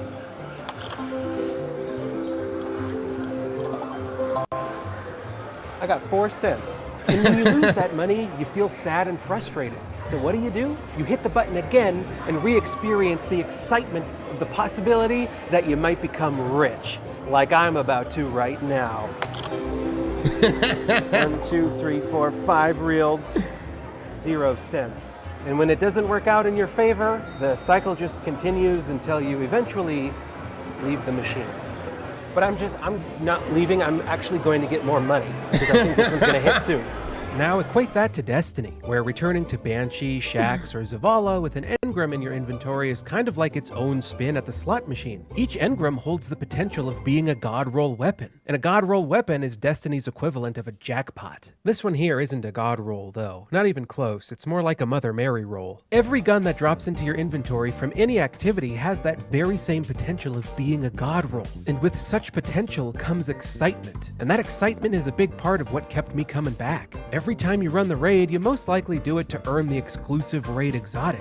So each raid run comes with the exciting potential of buffing out your collection. Then when you don't get the gun you were hoping for, you get sad and frustrated. So what do? You run the raid again and again until you get your gun, and when you finally get it, it feels pretty god-drain awesome. I know this because I've been there. I played Vault of Glass countless times to get the Mythoclast. I played the Nightfall on all 3 characters to get 27 strange coins each week so that I could buy whatever Xur was selling. I went to the Lighthouse as many times as possible to increase my chances of getting the Yallarhorn. I played for untold hours each and every day. I stopped talking to people. I became the recluse of our friend group. I stayed in and played Destiny as much as I could because I was hooked, man. Now, Destiny isn't nearly as bad as a casino slot machine, but it still got me sitting in front of a machine nonetheless. And all of this falls under a behavioral theory called reinforcement schedules. So there's this article I found that was written by John Hobson, a guy who has a PhD in behavioral and brain sciences. And in it, he says this: one day, B.F. Skinner ran low on the small food pellets he gave the rats in his experiments. Rather than risk running out and having to stop work for the day, he began to provide the pellets every 10th time the rats pressed the lever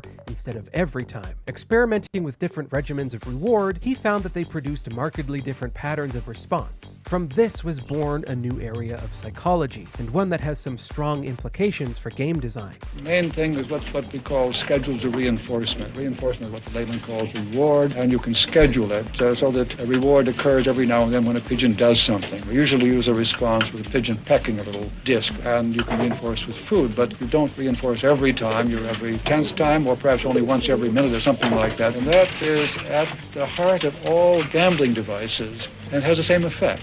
A pigeon can become a pathological gambler just as a person can. Now, what makes this article so interesting is that the guy who wrote it went on to work for Bungie for nearly 6 years. What? He went on to found the research and analytics team, which conducted over 300 studies of various types, including focus groups and user interviews. In other words, he practically spearheaded all of the addictive qualities that both Destiny games possess. He goes on to talk about variable ratio contingency. Oh, that's which is when a trippy. I specific had no number of idea. actions are required, but that number changes every time. A player might be required to shoot down approximately 20 enemy fighters to gain an extra ship, but the precise number is randomly generated each time. The player does not know how many actions are required. We're motherfucking pigeons.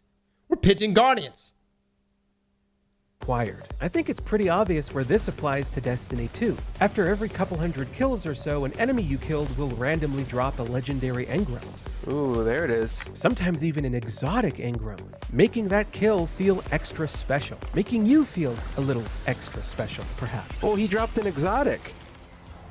Whoa. Sometimes they'll even drop a prime engram, which will have... I may back up on that real quick. I will say, does anyone get excited about exotic engrams anymore?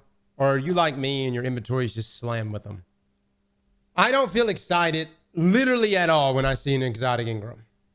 The reason why I bring this up is because we recently made a video about exotics. We recently talked about how exotics don't feel exotic or as exotic anymore. A lot of exotics don't really change anything. And a lot of the updates Bungie has done is just giving them the tier 4 damage bonus, right? The other side of the coin is Bungie saying, well, yes, they don't feel as exotic in some cases, but they drop way more often, right? That waters down the experience of getting that drop. The point I'm trying to make is, and we are going to be making a video on this at some point, and I don't want to segue too much on drop. In some cases, yes, they don't feel as exotic in some cases, but they drop way more often, right? That waters down the experience of getting that drop. The point I'm trying to make is, and we are going to be making a video on this at some point, and I don't want to segue too much off of this. The point I'm trying to make is, I think it is time. They talked about how exotics don't feel exotic or as exotic anymore. A lot of exotics don't really change anything. And a lot of the updates Bungie has done is just giving them the tier 4 damage bonus, right? The other side of the coin is Bungie saying, well, yes, they don't feel as exotic in some cases, but they drop way more often, right? That waters down the experience of getting that drop. The point I'm trying to make is, and we are going to be making a video on this at some point, and I don't want to segue too much off of this. The point I'm trying to make is, I think it is time Bungie adds another tier to rarity. It may break the ecosystem, I know. But you remember years ago, we thought Black Armory was about to introduce black weaponry. And turns out that was not the case. It was just Black Armory was the name of the expansion, and it was literally the Black Armory. But I think we are at that point in Destiny's life cycle where you add something like, you know, Uber Uniques from like Diablo. Something, or some of you are calling it mythics right now. Mythic rarity. Exotic X, whatever.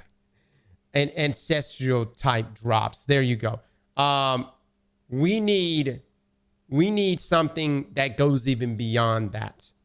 Whoa. Sometimes they'll even drop a prime engram, which will have gear inside of it that will raise your power level. But you have to take that to the tower to decrypt it, which is also tapping into delayed gratification. Then Bungie keeps us at a constant hunger for more content, which they satiate by slowly trickling out little things here and there over the course of a season, making sure not to over-deliver, as stated by Justin Truman, Destiny 2's general manager, in a very recent GDC presentation, because over-delivery sets them up for failure. This entire presentation is also pretty upsetting, I think. It's separate to what we're talking about here, but boy, reading through this was really sad. But that's a completely different topic altogether. Getting back on track, what Bungie could do is they could release the entirety of a season's content all at once.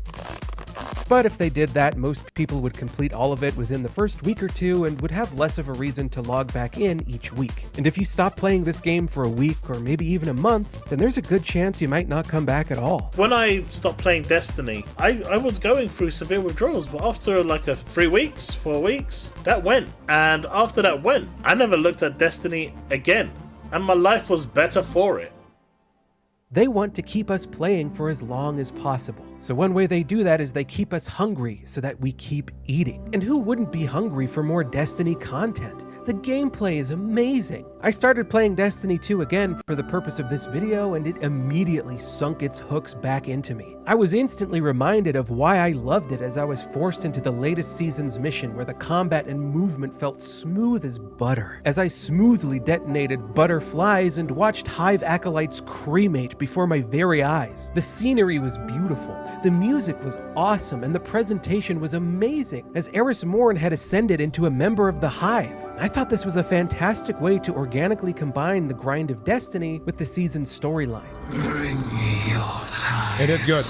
As each little battle or activity would lend itself towards leveling up Eris Morn. I could feel its hooks sinking even deeper as I looked at all these cards I could unlock which would grant me with additional powers in the seasonal activities, and I felt an urge to unlock them all. And so far, after just one activity, I had already picked up 2 cards. And to fully activate one of them, it said I needed to complete a bunch of public events, and I didn't like that. So I immediately logged off the game, because even though I haven't played Destiny in years, I am still so incredibly sick of completing public events. I'd much rather come out into public and go to a real event, even if it's one that I might not fit into very well. But a couple hours later, I logged back into Destiny 2 and got to work on completing some public events like a good little guardian. And I unlocked that card, only to discover that to reap its benefits, I would need to unlock 4 more. I didn't like that. It made me feel like the public events I completed were all for nothing, unless of course I were to continue playing, which I did. And when I walk away from a Destiny 2 play session, I often feel unsatisfied and somewhat disappointed. It's actually very similar to the feeling I'd get after scrolling through Twitter or watching short-form content for too long. Whenever I meet somebody new, I say, "Hi, how are you?" Like, yeah, admittedly, I had a decent time while it was in front of me, but I don't feel that I had a valuable play set. That is so perfect.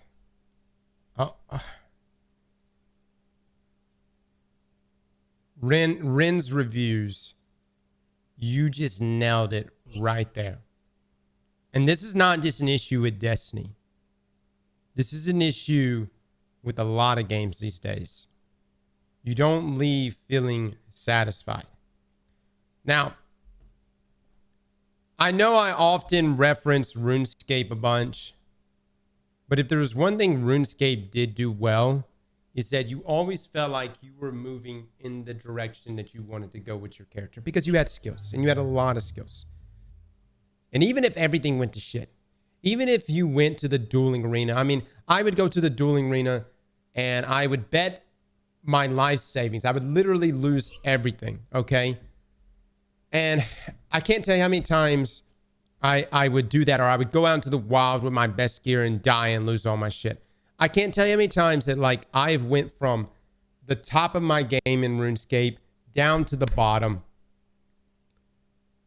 But at least the next day when I woke up, my bank may be cleared.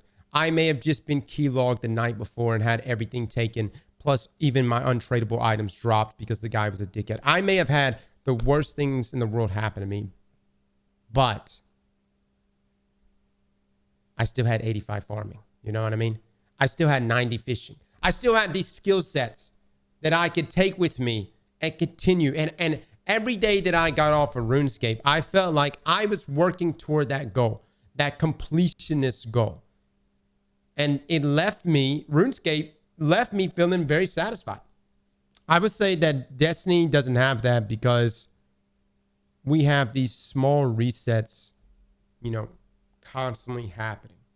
Seasonal resets, annual resets, new weapons we have to grind for because we're perfectionists and we want that new god roll. Oh, now we have, you know, think about from D2 vanilla. We went from one trait, one static rolls, one trait, to then random rolls. Then random rolls with 2 traits. All right. How do we spice up the next year's set of weapons? Random rolls, 2 traits, a masterwork, but masterwork was already included, but an origin trait. So now we got multiple origin traits. Wait, now we're going to take that same weapon. We're going to give you new trait combinations, with another set of origin traits. You see where I'm coming from? It almost, at some point, you can only, you start to ask yourself, like, all right, how How much further can this keep going? But you don't have that legacy item that you've been carrying with you that you are proud to have. You don't have a set of skills or skill meters that reflects your time. And that's why Guardian rank for me was like, oh my God, we're finally getting into it, because now you're going to be able to really show your worth over year over year. But even that gets reset. Outside of emblems, there's really nothing that shows who you are as a player. And everything else is like raid reports, trial reports. Emblems are really the only thing.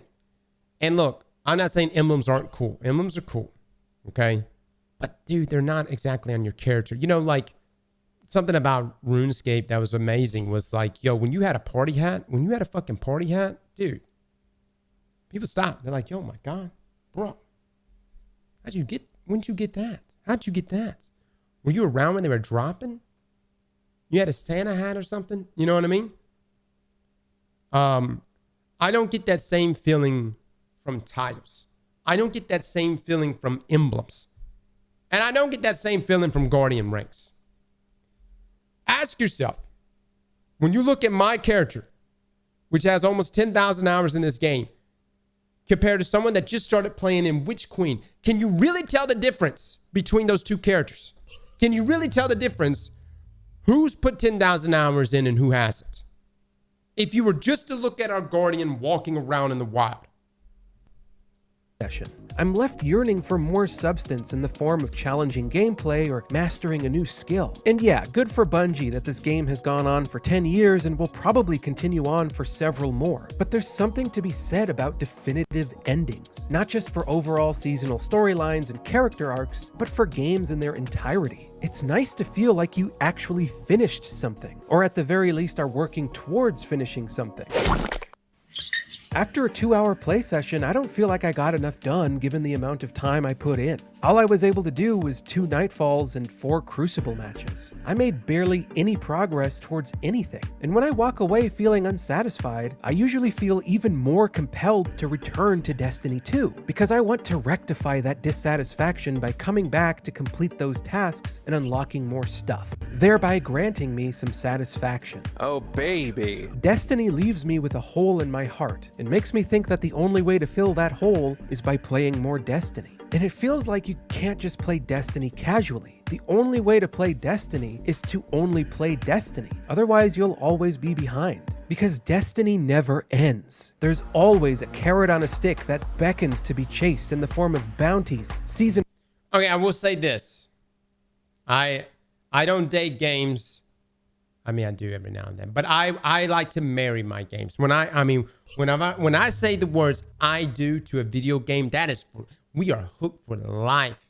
Unless you do something catastrophic, like RuneScape and Evolution of Combat, you got me. I'm there with you forever. You have to do something egregious. And there has been times Bungie has done stuff egregious. The double primary system and static roles. I mean, that was like, oh my God. I had to really rethink our relationship then. But I'm okay with marrying a game if that game is still giving me what I desire out of a long-term relationship with it. Challenges, catalysts, weekly pinnacles, and titles. They make sure that you're always working towards something in order to give you a sense of false progression, which falls under variable schedules. If there's a constant probability for reward, then the player always has a reason to do the next thing. Now, a lot of games have utilized variable schedules over the years. Open world games do this a lot to keep us invested in them and to keep us coming back, but Destiny does it to keep us playing forever. There are so many things in this game that you level up, so many numbers to increase, which provide you with a chroma rush of dopamine each time you do it. Destiny 2 is all about increasing the number. Whether it's your power level, your guardian rank, your artifact, your battle pass, or your faction levels like the Vanguard, Crucible, Gambit, Trials, Gunsmith, Season Pass content, and hell, even some of the guns can be leveled up. Yet the actual gameplay side of things has seen so little improvement or innovation over the years. Case in point, when the seasonal model started, we were throwing balls into a big metal spire. A couple years later, we were shooting ether off a wall. And now we're carrying crystals. When in reality, it feels like we're smoking crystals. I think that Destiny's gameplay scenarios could really use a breath of fresh oxygen SR3.